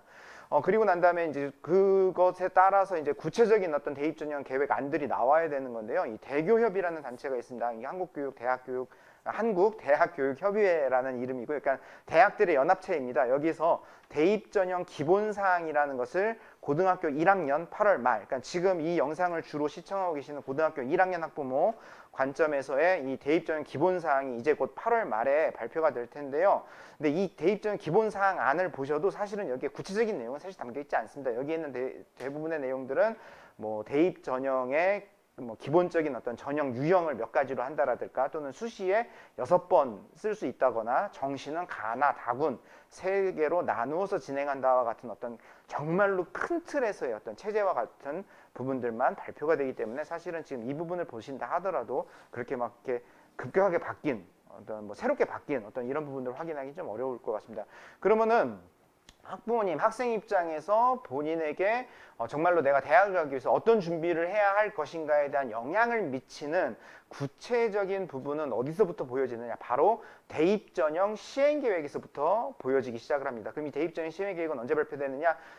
대학마다 대학의 입학처 홈페이지를 통해서 학생들이 2학년 4월 말이 될 때 이 내용들이 발표돼서 여기 이 부분을 통해 확인할 수 있습니다. 그러면 지금 1학년 학부모님들 기준으로 제가 설명을 드린다라면은 내년 4월 말이 되겠죠. 내년 4월 말이 되면 20 몇 학년이죠? 2024, 23, 25학년도, 2025학년도의 대입 전형 시행 계획안이 발표될 것이고요. 이를 바탕으로 그 학생들이 3학년이 되는 해에 수시 모집은 9월에 시작이 되니까 수시 모집하기 전 8월 말, 정시는 12월 말, 1월 초에 원서 접수를 하니 8월 말에 정시 모집 요강에 이것보다 좀 더 구체적인 룰, 뭐 동점자 처리 기준이라든가 아주 세세한 어떤 그런 부분까지 담겨져서 발표가 되게 됩니다. 이 부분을 설명드리면서 일단 이 표준 대입 전형 체계에 대해서 좀 제가 설명을 드려야 될 것 같습니다. 사실 과거에 대학 가는 방법이 너무나 많고 너무 복잡했기 때문에 고등학교로부터 적절한 어떤 안내를 받지 못하고 그럼 이제 대입을 준비하기 위해서 불가피하게 사교육의 어떤 도움을 받아야 되는 어떤 이런 상황까지도 뭐 연출되기도 했었습니다. 그래서 이제 이런 혼란함을 좀 없애고자 2014학년도부터 좀 제법 됐죠. 2014학년도부터 대학에서 신입생을 선발할 때는 이러한 전형 위주로 선발하라라는 이 표준 대입 전형 체계를 완성한 것입니다. 이 보시는 것처럼 학생부 위주의 먼저 학생부 교과 전형, 그다음에 학생부 종합 전형 이 두 개의 유형이 있고요. 그다음에 논술 위주, 그다음에 실기 실적 위주. 여기 실기 등이라고 간단하게 표기가 되어 있는데 여기 이 부분은 주로 예체능, 특기자 전형이라고 생각을 하시면 될 겁니다. 그다음에 대부분 이제 정시에서 선발하는 수능 위주 해서 총 이렇게 5가지의 유형이 있습니다. 그러면은 대입을 준비하는 학생들은 이 5가지 유형을 전부 다 준비를 해야 될까요? 아니요, 그렇지는 않습니다. 이 5가지를 다 준비하는 것이 오히려 더 집중력을 분산시킬 수 있는 위험이 있을 수 있습니다. 그럼 이제 요 중에서 학생의 유형에 따라, 학생들의 성향에 따라, 특징에 따라 하나의 주력 전형과 또 하나 이제 보조하는 전형 해서 주로 한 2가지 전형 정도를 준비를 하는 경향이 강한데요. 대체적으로 일반적인 경향을 설명을 한다면은 교과 전형이 좀 강한 학생, 학교 중심의 교육에 좀 초점을 두고 있는 학생이라면 학생부 교과, 그다음에 학생부 종합 전형 위주로 좀 준비를 하고요. 근데 이제 이것 외에 이제 본인은 이제 좀 수능에 좀 강점이 있다 하는 학생들이라면은 정시에서는 수능 위주, 수시에서는 논술 위주를 이렇게 서브 전형으로 이렇게 선택을 하는 어떤 이런 경우들이 많다라고 볼 수 있습니다. 이 전형들은 이 전형마다 세부적인 특징들이 사실은 좀 있고요. 근데 지금 이 시간에 이것들을 다 설명하기는 좀 어려움이 있을 것 같고요. 지금 현재 논의하고 있는 어떤 고교학점제와 관련해서 설명을 좀 드린다라면은 아마 여기에 가장 큰 영향을 받는 전형은 학생부 종합 전형이 되지 않을까라고 생각합니다. 그리고 일부 학생부 교과 전형 측면에서 좀 여러 가지 좀 고민을 좀 생각을 해봐야 된 어떤 그런 요소들이 있을 것이라고 생각합니다. 네, 감사합니다.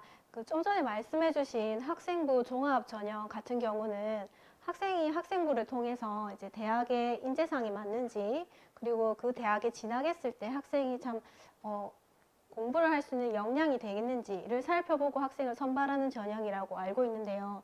그러면 지금 선택 과목과 관련해서 학생들이 진학하고자 하는 학과를 가려면 이제 좀 연관이 있는 선택 과목을 선택하면 좀 더 나을 것 같은데요. 여기 좀 선택 과목과 관련해서 조금 더 설명 부탁드립니다. 예, 굉장히 많은 과목들이 있고 그 과목 중에 도대체 어떤 과목을 선택해야지 내가 원하는 대학 또는 내가 원하는 어떤 진로, 전공을 전공으로 진입하는 데 성공할 수 있을 것인가, 굉장히 많은 좀 고민들이 있을 것이라고 생각을 합니다. 학생부 교과전형과 학생부 종합전형을 일단 좀 간결하게 둘의 가장 큰 차이를 좀 꼽자면은, 학생부 교과전형은 등급 중심으로 기계적인 어떤 산출 방식에 의해서 계산하는 방식의 어떤 성적 처리에 의해서 합격과 불합격이 결정되는 전형이라고 생각을 하시면 됩니다. 그런데 이런 어떤 기계적인 계산 방식이 아니라 학생들이 왜 이 학기에 이 과목을 선택을 했고 왜 이 학생은 이 과목을 배움으로써 도대체 어떤 역량을 기르려고 노력을 했는가, 이런 부분들을 학생 한 명 한 명 이 선택의 의미와 맥락들을 짚어가면서 좀 살펴보는 전형은 아무래도 이제 학생부 종합전형이라고 이야기할 수 있을 것 같습니다. 그래서 이 과목 선택에 대한 부분에서 조금 더 집중해서 보실 부분은 바로 이 학생부 종합전형을 고민할 때라고 생각을 합니다. 그래서 제가 지금 이 과목 선택의 원칙에 대해서 좀 몇 가지를 설명을 하려고 하는데요. 제일 첫 번째 원칙은 저는 이거라고 생각합니다. 듣고 싶은 과목 선택하는 겁니다. 뭐 이런 거 저런 거 너무 생각하지 마시고요. 내가 이 과목 선택했다라고 해서 뭐 대학 잘 간다, 뭐 그런 거 너무 고민하지 마시고요. 학교에서 선택할 수 있는 과목명의 리스트들을 이렇게 제공을 할 겁니다. 그 과목을 한번 보시고 아무래도 내가 좀 더 재밌다라고 생각하는 과목, 내가 이걸 좀 배우면은 내가 나중에 고등학교를 졸업하고 나서 또는 대학을 진학하고 나서, 근데 굳이 대학 진학하지 않는다 하더라도 내가 사회생활 하면서 내가 이런 것들은 내가 좀 한번 잘 알아보고 싶다, 뭐 이런 과목들이 저는 있을 거라고 봅니다. 그런 과목을 먼저 선택하는 게 저는 제일 중요하다라고 생각합니다. 근데 이제 이거는 또 너무 이상적인 얘기라고 어머님들이 생각하실 수 있고요. 그렇다면 이제 현실적으로 어떤 과목을 또 좀 봐야 되느냐, 일단은 설정한 진로 영역에서 가장 필요로 한 교과목이 무엇일지를 한번 고민해 봤으면 좋겠습니다. 제가 이 질문을 좀 다르게 좀 바꿔본다면은 원하는 대학, 원하는 학과에 진학했을 때 그 학과 공부를 하는데 가장 필요로 한, 가장 기본적인 과목이 무엇일까를 한번 생각해 봤으면 좋겠습니다. 이제 굳이 그냥 좀 이렇게 단순하게 이렇게 좀 나눠서 생각을 해본다면, 인문 영역 학생들은 아무래도 이제 국어나 영어 같은 과목들이 좀 더 중요할 거고요. 근데 인문 중에서도 앞에서 우리 선생님도 잠깐 말씀하셨지만 경영 경제 영역을 선택한 학생들은 사실은 국어 영어보다도 어떤 과목이 더 중요할까요? 수학이 훨씬 더 중요할 수 있습니다. 그 다음에 이제 자연과학 또는 이제 공학과 같은 계열을 선택한 학생들은 이제 수학 당연히 중요하고요. 이 수학을 어디까지 가느냐가 이제 좀 관건일 수 있고, 근데 그 수학을 바탕으로 이제 본인이 선택한 진로와 가장 밀접한 과학과 관련된 과목들이 굉장히 중요하겠죠. 근데 여기서 이 자리에서 그 세세한 하나하나의 전공 또는 하나하나 과목마다의 어떤 것들을 다 설명드리긴 좀 어렵고요. 이 구체적인 자료는 대학별에서 제공하는 안내 자료 또는 이제 교육청, 제가 소속되어 있는 진로진학지원센터에서 자료를 제작해서 보급하고 있는 어떤 이런 과목 선택 안내 자료, 이런 것들을 좀 참조를 했으면 좋겠습니다. 이것도 이제 제가 좀 그냥 큰 틀에서의 원칙을 좀 설명드리면요. 인문 선택하는 학생들은 사실은 특정 몇 과목을 선택한다고 중요하지 않습니다. 두루두루 다양한 영역에 두루두루 좀 관심을 갖는 학생일수록 유리하다라고 볼 수 있고요. 아니요, 유리하다기보다는 그렇게 선택하는 게 더 좋다라고 생각을 하고 있고요. 자연과학, 공학 학생들은 조금 깊게 들어가는, 자기가 선택하는 어떤 그 진로 영역에 조금 더 깊숙이 들어가는 과목을 선택하는 것이 좋다라고 생각하면 어떨까 싶습니다. 대입을 위한 유불리 계산은 불가능하다고 생각합니다. 저도 이제 이걸 한번 여러 학부모님들 또는 학생에게 좀 잘 설명하려고 한번 이렇게 한번 막 조합을 해봤어요. 그다음에 막 계산을 해봤어요. 그래서 뭘 하면 어떻게 이게 더 좋을까? 이렇게 되면 이게 더 유리할까? 불리한가? 계산해봤어요. 그런데 절대 계산할 수 없습니다. 여러분들이 지금 이 선택하는 것도 어려운데 나중에 3학년에서 대학 진학할 때 어느 대학, 무슨 과를 선택할 것인가도 굉장히 고민이 될 수밖에 없습니다. 그러니까 지금 당장 어떤 대입만을 생각해서 선택하지 마시고 큰 틀에서 여러분들의 진로 영역, 진로 선택 방향에 대한 고민 속에서 선택을 하시기를 부탁드리겠습니다. 또 이런 생각 하시는 학부모님들 있을 수 있습니다. 지금 이제 과목 리스트를 가만히 보니 굉장히 좀 어려워 보이는, 또는 학생이 이 과목을 이수했다라고 하면 대학에서 굉장히 좋은 학생이라고 이게 좀 칭찬해야 할 만한 어떤 그런 과목으로 보이는 과목들도 분명히 있을 겁니다. 이제 이거를 이제 굳이 좀 표현을 하자면은 전문 교과 과목들, 그래서 이제 고급자가 들어가는 무슨 심화자가 들어가는 어떤 이런 과목들, 또는 이제 공동교육과정. 나는 사실 우리 학교에서 모든 과목을 다 개설을 해줬어요. 그럼 사실은 이런 학생들은 공동교육과정까지 이수할 필요는 없거든요. 학교 안에서 그냥 열심히 이수하면 되는 겁니다. 그런데 괜히 다른 사람들 공동교육과정 들으니 나도 공동교육과정을 들어야 되는 게 아닌가라고 이렇게 선택하는 것들은 그렇게까지 갈 필요는 없다라는 겁니다. 이 전문교과 공동교육과정은 좀 최소한의 선택으로 좀 하기를 권해드리고요. 이 공동교육과정을 이제 온라인으로 하는 경우는 모르겠는데 이제 직접 다른 학교로 이동해서 할 경우에 여기에 생각 외로 여러 가지 많은 에너지가 좀 소모되는 경우도 있습니다. 그래서 꼭 필요한 과목만 공동교육과정으로 이수한다. 그리고 만약에 여러분들이 학생부 종합전형에 면접이 있는 전형에 지원을 할 경우에 이 면접 질문이 고급스러운 과목들 듣죠? 그럼 이 면접 질문이 되게 고급스럽게 나가요. 네. 그러니까 너무 그렇게 과목명만 보고 선택하는 것은 좀 지양해야 된다라고 말씀드리고 싶습니다. 네, 감사합니다. 그러면 학생부 종합이 아니라 만약에 수능을 준비하는 학생들 같은 경우에는 과목을 선택할 때 좀 어떻게 준비하면 좋을까요? 네, 이 부분에서 굉장히 좀 어렵습니다. 이 부분을 제가 이렇게 뭐라고 하나로 딱 설명드리기가 굉장히 좀 어려운 부분이 있는데요. 일단 결론만 좀 말씀드린다면 고교학점제 환경, 지금 적용되고 있는 2015 개정교육과정과 같은 어떤 이 고등학교 교육 환경과 수능의 시스템은 모순적입니다. 왜 그러느냐? 수능은 어떤 학생이 유리할 수밖에 없죠? 네, 본인이 치르는 몇 과목의 성적만 좋으면은 모든 게 다 해결되는 겁니다. 그러니까 사실은 고등학교에서 여러 가지 과목을 다 이렇게 이수할 필요보다 선택과 집중을 통해서 내 수능 과목만 열심히 풀면은 그 학생들이 수능에 성공할 수 있습니다. 근데 사실 정말로 이 지금 수능이 40%까지 확대됐다라고 이야기가 되고 있는데, 그럼 여러분들이 전부 다 이 수능 도전한다고 해서 그럼 그 40%가 여러분의 몫일 거라고 생각하시죠? 아니요. 그러지 않을 수 있습니다. 수능은 또 뒤에 막강하게 버티고 있는 재수생들, 그 다음 이제 서울의 강남 중심의, 목동 중심의 어떤 의학 계열, 특히 좀 이게 고학력 쪽으로 희망하고 있는 어떤 이런 학생들이 든든하게 버티고 있어서 사실 수능으로 넘어간다는 것도 그렇게 좀 함부로 이렇게 넘어가기에는 좀 섣부른 판단이라고 이야기할 수도 있을 거라고 생각을 합니다. 최근 이런 정시 확대 기조 때문에 고교 자퇴생이 좀 증가하고 있는 어떤 이런 영향들도 있고, 이런 영향 속에서 몇몇 대학들이 고등학교의 교육과정을 강조하는 어떤 전형 개선안 같은 것들을 좀 발표를 하고 있습니다. 그래서 이런 부분에 대한 설명, 과목 선택에 좀 도움되는 자료들을 제가 지금 보여드리고 있는데요. 일단은 먼저 대학에서 제작해서 발표한 자료들이 있습니다. 이제 이런 자료들을 좀 살펴보시면 되는데, 문제는 지금 모든 대학이 이런 자료들을 발표하고 있지는 않습니다. 그래서 이제 원하는 자료를 이렇게 바로 얻기는 좀 어려움이 있을 수 있고요. 이제 본인이 희망하는 대학에 가급적 이렇게 좀 유사한 가까운 대학 쪽에 있는 자료들을 찾아보시면 어떨까 싶습니다. 그 다음에 이제 우리 교육청, 그 다음에 제가 소속되어 있는 진로진학지원센터에서 청사진이라는 이름의 이 과목 선택과 관련된 자료들, 그 다음에 어떤 과목 언제 배울까요? 네, 이런 자료들 잘 나와 있습니다.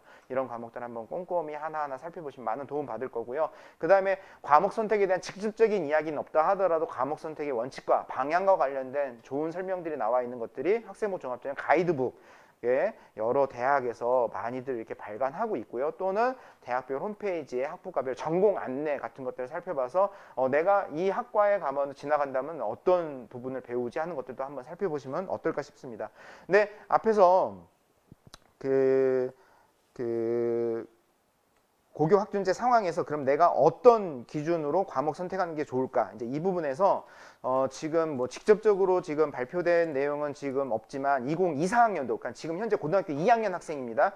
2학년 학생들을 대상으로 해서 서울대학교에서 신입학생 입학전형 예고사항을 발표했습니다. 이거는 이제 2021년 작년이죠. 작년 7월에 발표했는데요. 사실은 요 고등학교 2학년 학생들에 대한 예고안은 올해 4월 말에 발표를 하면 되는 거였어요. 근데 이걸 좀 미리 이렇게 발표를 했습니다. 왜 그랬느냐? 한번 살펴보시죠. 먼저 발표한 제일 중요한 내용이 바로 이 전공 연계 교과 이수 과목. 그래서 이거를 이 안에 보면 이제 핵심 권장 과목과 권장 과목으로 둘로 나뉘어서 이 리스트를 이렇게 좀 제공을 하고 있습니다. 그럼 여기서 이야기하는 이런 리스트를 제공하는 목적은 무엇이냐? 전공을 공부하는데 도움이 되는 과목 리스트. 그러니까 과목 선택하는데 너무 어렵잖아요. 그러니까 이제 서울대가 미리 여러분들 우리 서울대학교 오고 싶으면은 이런 학과에 지원하고 싶으면 이런 과목들 한번 선택해 보세요라고 과목 리스트를 제시를 한 겁니다. 여기 보면 이제 핵심 권장 과목이 있는데요. 핵심 권장 과목은 반드시 배웠으면 좋겠다는 과목입니다. 그러니까 이 영역들은 꼭 좀 배우고 오면 좋겠다는 과목. 그러니까 예를 들어서 대학에서는 신입 학생들이 이 영역, 이 과목에서 다루는 이런 영역들은 이미 다 알고 있다 생각하고 수업을 진행하겠다라는 의미입니다. 그런데 권장 과목이 있습니다. 권장 과목은 핵심 권장 과목까지는 아니지만 가급적 배우기를 추천하는 과목이라고 생각하시면 됩니다. 그러면 이제 대학에서 이렇게까지 얘기했으면 사실은 요걸 선택해야 될까요? 말아야 될까요? 네, 가급적 선택하는 것이 좋다라고 이야기할 수 있겠죠.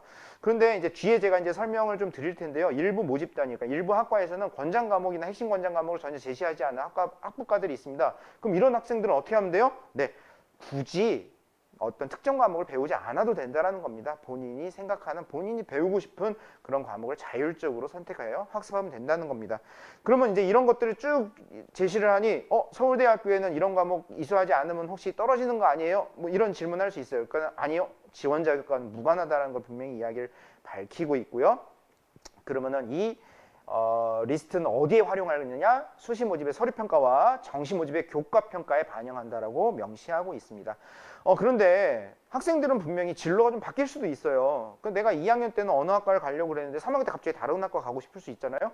그러니까 이런 것도 서울대학교가 이미 다 잘 알고 있다는 겁니다. 그리고 고등학교의 현황이 너무나 다양하다는 것도 잘 알고 있다는 겁니다. 그러니 이런 거 너무 걱정하지 마시고 이런 모든 내용들을 잘 평가에 감안을 할 테니 여러분들은 열심히 공부를 하면 좋겠다. 여러분들이 선택한 내용의 적극성과 충실성을 좀 보여줄 수 있게끔 공부하면 좋겠다. 라고 설명을 하고 있습니다. 네, 지금 이제 그래서 전공별로 한번 전공 연계 교과 이수 과목 리스트를 한번 보도록 하겠습니다. 먼저 인문대학입니다. 인문대학에 보시면은 이제 순수 인문학과 관련된 여러 가지 모집 단위들이 나오는데요. 핵심 권장 과목과 권장 과목에 과목이 있나요? 하나도 없습니다. 그럼 이 학과를 가고자 하는 학생들 어떻게 하면 된다고요?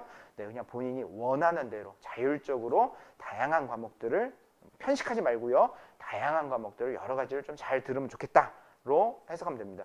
이제 뒤로 갈수록 점점 이제 뭔가 이제 과목들이 생기고 있죠. 자, 근데 이 과목을 볼 때 유심히 봐야 되는 것이 있습니다. 먼저 첫 번째, 가만히 보시면 어떤 과목들만 제시되고 있느냐? 수학과 과학 과목만 제시하고 있습니다. 그리고 수학에서도 미적, 확통, 기하 이 세 과목에 대한 것들만 언급하고 있습니다. 그럼 왜 서울대가 이것만 언급했을까요?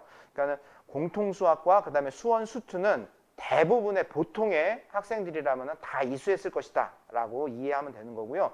요거 넘어서서 배울 수 있는 전문교과 뭐가 있죠? 네, 심화수학 또는 고급수학 같은 것들입니다. 그럼 이런 것들 꼭 배워야 된다? 아니요. 그렇게까지는 필요하지 않다는 거예요. 일반적인 학생들이라면은 미적, 확통, 기하 세 개 과목이면 충분하다라는 메시지를 던지고 있다라고 보시면 됩니다. 자, 여기에 보시면은 지금 제시되는 자료에 보시면은 위에는 사회과학대학이 있습니다. 여기도 이제 어떻게 보면 이제 인문대학, 인문계열이라고 보시면 되죠. 근데 여기에 다른 거 다 없는데요. 한 군데 과목이 제시되어 있습니다. 뭐죠? 경제학부입니다. 경제학부에서는 권장 과목으로, 핵심 권장까지는 아닙니다. 하지만 권장 과목으로 미적분과 확통을 제시하고 있습니다. 대부분 고등학교에서 저 인문계열 갈래요? 그러면은 수학을, 미적을 선택을 하나요? 안 하나요? 대부분 안 하거든요. 근데 서울대학교 경제학부에서는 미적을 모르면 나중에 대학 생활하기, 대학에서 수업을 쫓아가기 굉장히 어렵다라는 겁니다. 그래서 미적은 좀 웬만하면 배우고 왔으면 좋겠다라고 생각합니다.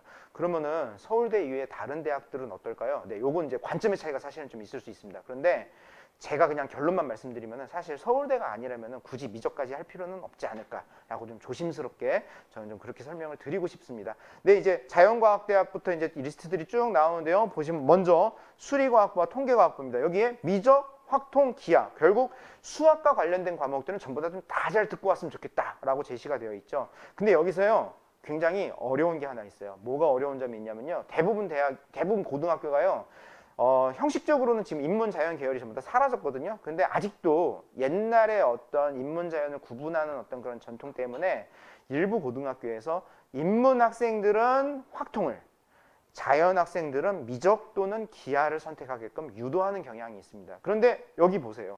이렇게 돼 있으면은 만약에 내가 이제 자연 계열로 가서 수리과학부를 가려고 합니다. 근데 이런 학생들이 확통을 선택하지 못하는 경우가 있을 수 있어요. 학교에서 확통을 듣지 않아도 이렇게 처리를 하는 그런 경우도 있을 수 있거든요. 그러니까 이런 부분들을 좀 살펴보시고 내가 수리과학 또는 통계학과를 희망을 한다면은 자연 계열을 선택했음에도 불구하고 확통은 반드시 선택해야 된다라는 거 좀 유의해서 보셨으면 좋겠습니다. 지구환경과학부 이제 AND로 그러니까 이거를 들어야 되는 게 아니라 또는으로 연결되어서 이런 과목들 과학의 과목까지 들었으면 좋겠다는 것들이 제시되고 있고요. 그다음에 공과대학들 이제 과목명에 보시면은 여기서 주로 핵심적으로 어떤 과목을 다루는지를 보실 수 있을 겁니다. 그래서 이렇게 좀 한번 살펴보시면 어떨까 싶습니다. 네.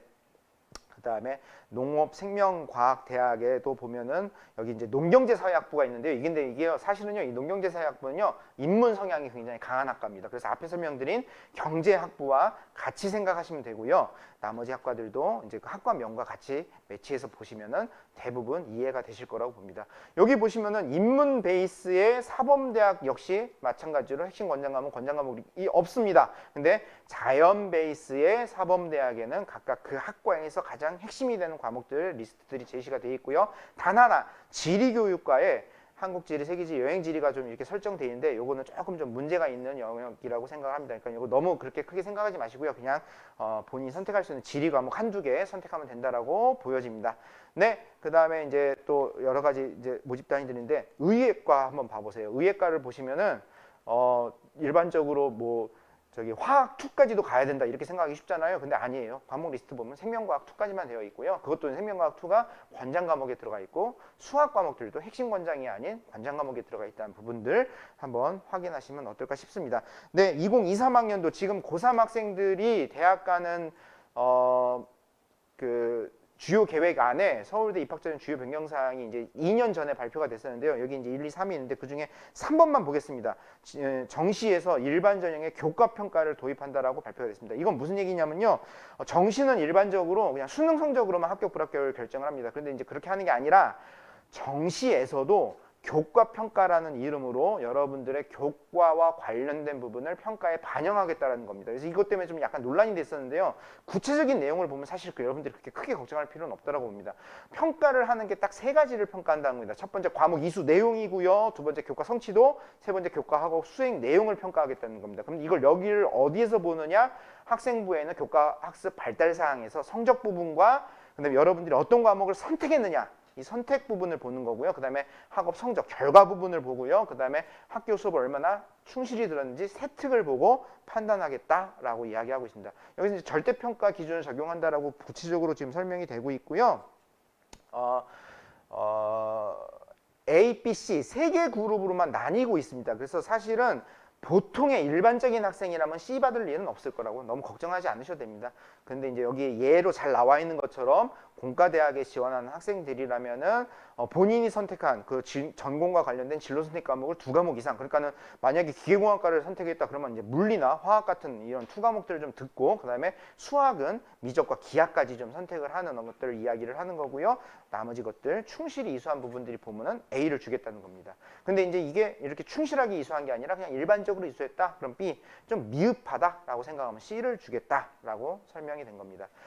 이와 유사하게 2024학년도 지금 고등학교 2학년 학생들을 대상으로 고려대에서도 정시 수능 교과 우수 전형을 발표를 했습니다. 일반 전형은 그냥 오로지 수능만 보는 전형이고요. 근데 교과 우수 전형에서 427명은 교과 성적을 20% 반영. 근데 이제 안에 있는 내용을 정확하게 보시면 사실은 10% 정도입니다. 10% 정도를 반영하는. 그럼 왜 대학에서 자꾸 이런 학생부 교과 전형, 학생부 교과 성적을 반영하는 제도를 만들려고 할까요? 고등학교 교육과정에 무게중심을 두는 겁니다. 여러분들이 고등학교 교육과정에 집중하지 않고 수능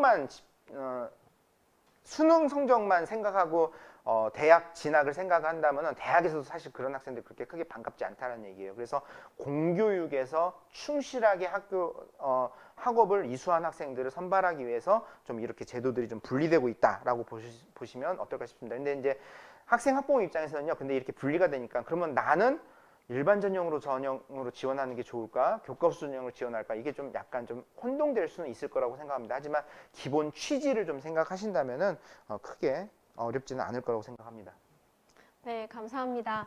긴 많은 말씀 해주셨는데 마지막으로 이제 학생들 과목 선택과 관련해서 한 딱 2가지 정도만 딱 핵심을 찝어주신다면 어떤 게 좋을지 딱 2마디 해주십시오. 예. 2가지를 꼽으라고 해서 제가 좀 고민을 많이 했는데요. 먼저 첫 번째입니다. 계산만 하지 말고 도전하시기를 제가 좀 권해드립니다. 유불리를 계산한 거 제가 앞에서 분명히 좀 불가능하다고 말씀드렸고요. 여러분의 역량을 성장시키는 과목이라고 생각이 된다면 좀 비록 좀 어려운 과목이라도 한번 도전하는 선택을 한번 해보시기 바랍니다. 그렇다면 여러분의 그 도전한 그 부분을 분명히 대학의 입학사정관들이 여러분의 서류를 열심히 보고 그 노력을 분명히 봐줄 것이라고 저는 생각합니다. 2번째입니다. 너무 복잡한데요. 너무 이렇게 막 복잡하고 어려울 때는요. 저는 그럽니다. 옆에 있는 가지들을 다 잘라버립니다. 그리고 가장 핵심적인 내용이 무엇일까? 거기에 집중을 합니다. 다시 얘기해서 여러분들이 기본에 충실한 선택을 하면 어떨까라고 권해드리고 싶습니다. 고교 교육의 목적이 대학 입학은 아닙니다. 여러분들이 대학 입학은 여러분의 전체 인생을 놓고 봤을 때 어느 하나의 관문에 불과한 겁니다. 그래서 여러분들이 너무 그 대학 입학만 생각하고 유불리만 계산해서 가지 않았으면 좋겠고요. 좋은 평가를 받기 위해서 여러분이 스스로 어떤 역량을 기르기 위해서 열심히 노력한다라면은 이런 화려한 과목을 이수하는 것보다 가장 기본이 되는 가장 여기저기로 많이 활용할 수 있는 베이스가 되는 기초가 되는 어떤 과목들에 좀 집중하는 것이 훨씬 더 좋다라고 봅니다. 전문교과보다는 진로 선택보다는 일반 선택 과목을 충실하게 이수하는 것이 무엇보다도 필요하다라고 생각합니다. 네, 감사합니다. 지금까지 3개 부서에 걸쳐서 고교학점제 전반, 그리고 학교에서 이루어지는 과목 선택과 수강 신청, 그리고 2015 개정 교육과정과 대학 입시까지 알아보았습니다. 지금 댓글창에 올라오는 몇 개의 질문을 답변해 드리고 마무리하도록 하겠습니다. 올라온 질문 중에 일반 선택과 진로 선택 평가가 모두 ABCD로 이루어지는지, 지금 1학년이 고등학교 2학년이 되었을 때, 그리고 고교학점제가 2025년부터 시행이 되는데 지금은 몇 % 정도 시행이 되는지에 대해서, 그리고 학칙에 의해서 학점제를 정하게 되면 내신이 따기 쉬운 학교, 아닌 학교처럼 나뉘게 되듯이 격차가 생기지 않을까 하는 질문이 올라오셨는데요. 이 3개 질문에 대해서 강여순 장학사님께서 답변해 드리도록 하겠습니다. 네, 간단히 답변 드리겠습니다. 현재 고등학교 1학년 학생이 고2가 되었을 때 선택하는 일반 선택 과목은 A, B, C, D, E 5단계이고 9등급 평가를 받습니다. 진로 선택 과목은 A, B, C 3단계이고 9등급 표시가 되지 않습니다.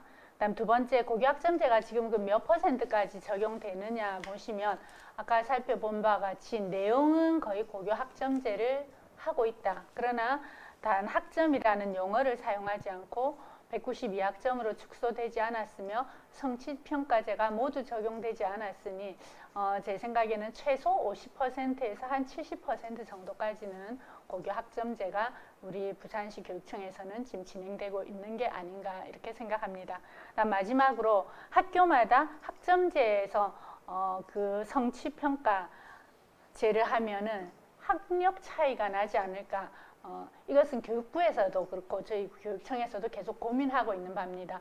5단계 평가 ABCDE는 쉽게 말해서 절대평가잖아요. 그러면 어느 학교에서 평가를 하든지 A를 받은 학생들의 기준은 동일해야 될 것이고, 이것 최소 성취 E에 해당하는 최소 성취 수준을 어디로 잡을 것인가 하는 것도 학교마다 유사해야 될 것입니다. 그래서 이것을 놓고 지금 교육부에서 전국적으로 교사들을 모아서 연수를 진행하고 있습니다. 그래서 우리 교육청에서도 그 연수에 참여한 핵심 교원들을 중심으로 자료를 준비하고 전체 교육청에 보급을 해서 어느 학교를 가더라도 고교학점제에서 그 성취평가제가 동일하게 유사한 기준으로 적용될 수 있도록 이렇게 애쓰겠습니다. 네. 네. 그리고 지금 올라온 질문 중에서 한 가지 더, 학교 선택 과목과 수능 응시 과목이 일치해야 하는지라는 데에서 질문이 올라오셨는데요. 문영민 부장님께서 답변 부탁드립니다. 예.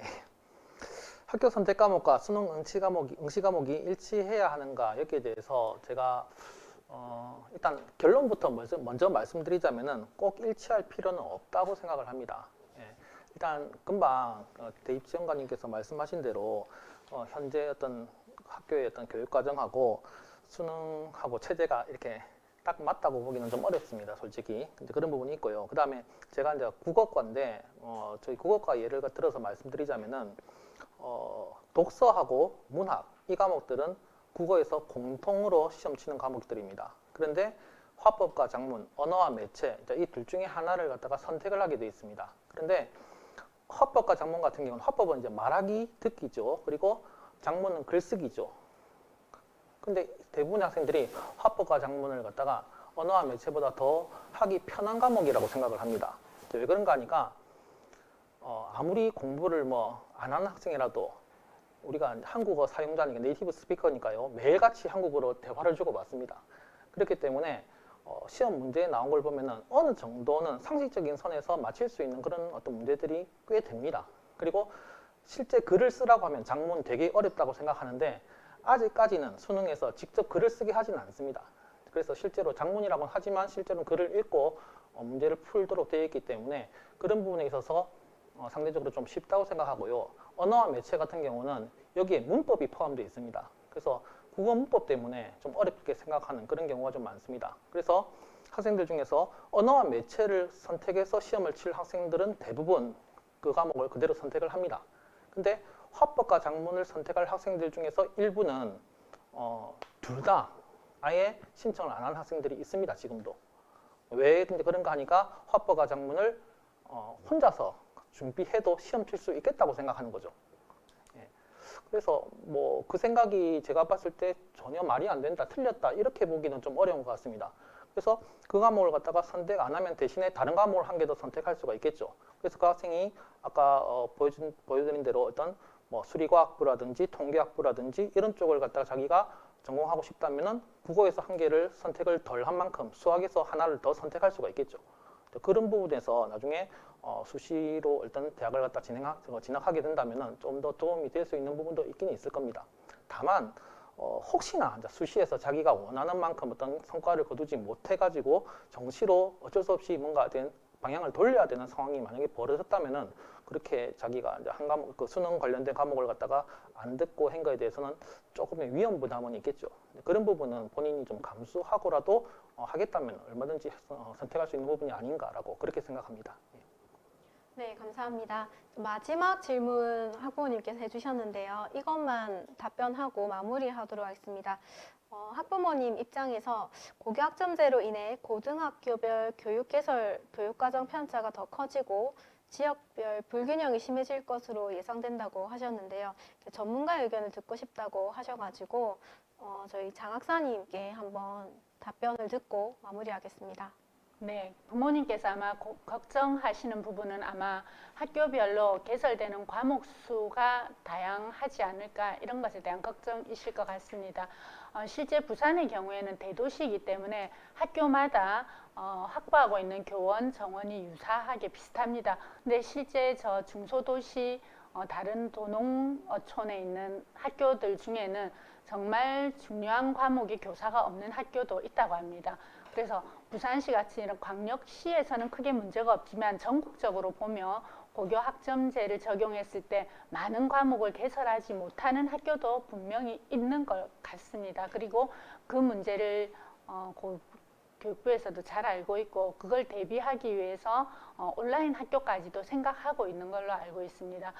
우리가 코로나를 겪으면서 온라인 수업이 충분히 활성화되고 해서 가능하지 않을까 고민하고 있는 중이라고 하는데 우리 교육청에서는 일단 우리 학교에서 개설되지 않으면 옆 학교라도 가서 수업을 들을 수 있고 해서 그렇게 지역 불균형이 크지는 않다고 생각하고 다만 부산 시내에서도 약간 외곽에 있는 소규모 그런 학교에 대해서는 저희들이 온공교실 이런 제도를 가지고 많이 지원을 하고 있습니다. 예, 앞으로도 그런 지역 격차 해소라든지 그런 고교별 편차가 생기지 않도록 더 많이 노력하겠습니다. 네, 관심 가지고 지켜봐 주시기 바랍니다. 감사합니다. 네, 학교마다 학교가 추구하는 방향이 조금씩 다르기 때문에 학교마다 교육과정의 차이가 있습니다. 그래서 지금 재학하시는 고등학교에 교육과정 설명회 등을 잘 참여하셔서 자녀분들의 과목 선택이 잘 이루어지길 바라고요. 오늘 영상은 저희 부산시 교육청 중등교육과정팀 유튜브에도 영상이 탑재될 예정입니다. 저희 유튜브 채널에 들어오시면 과목 선택 관련해서 소개 영상이 많으니까 그런 것도 활용해 주시면 감사하겠습니다.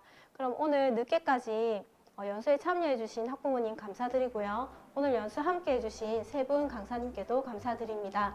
네, 너무 수고 많으셨습니다. 감사합니다.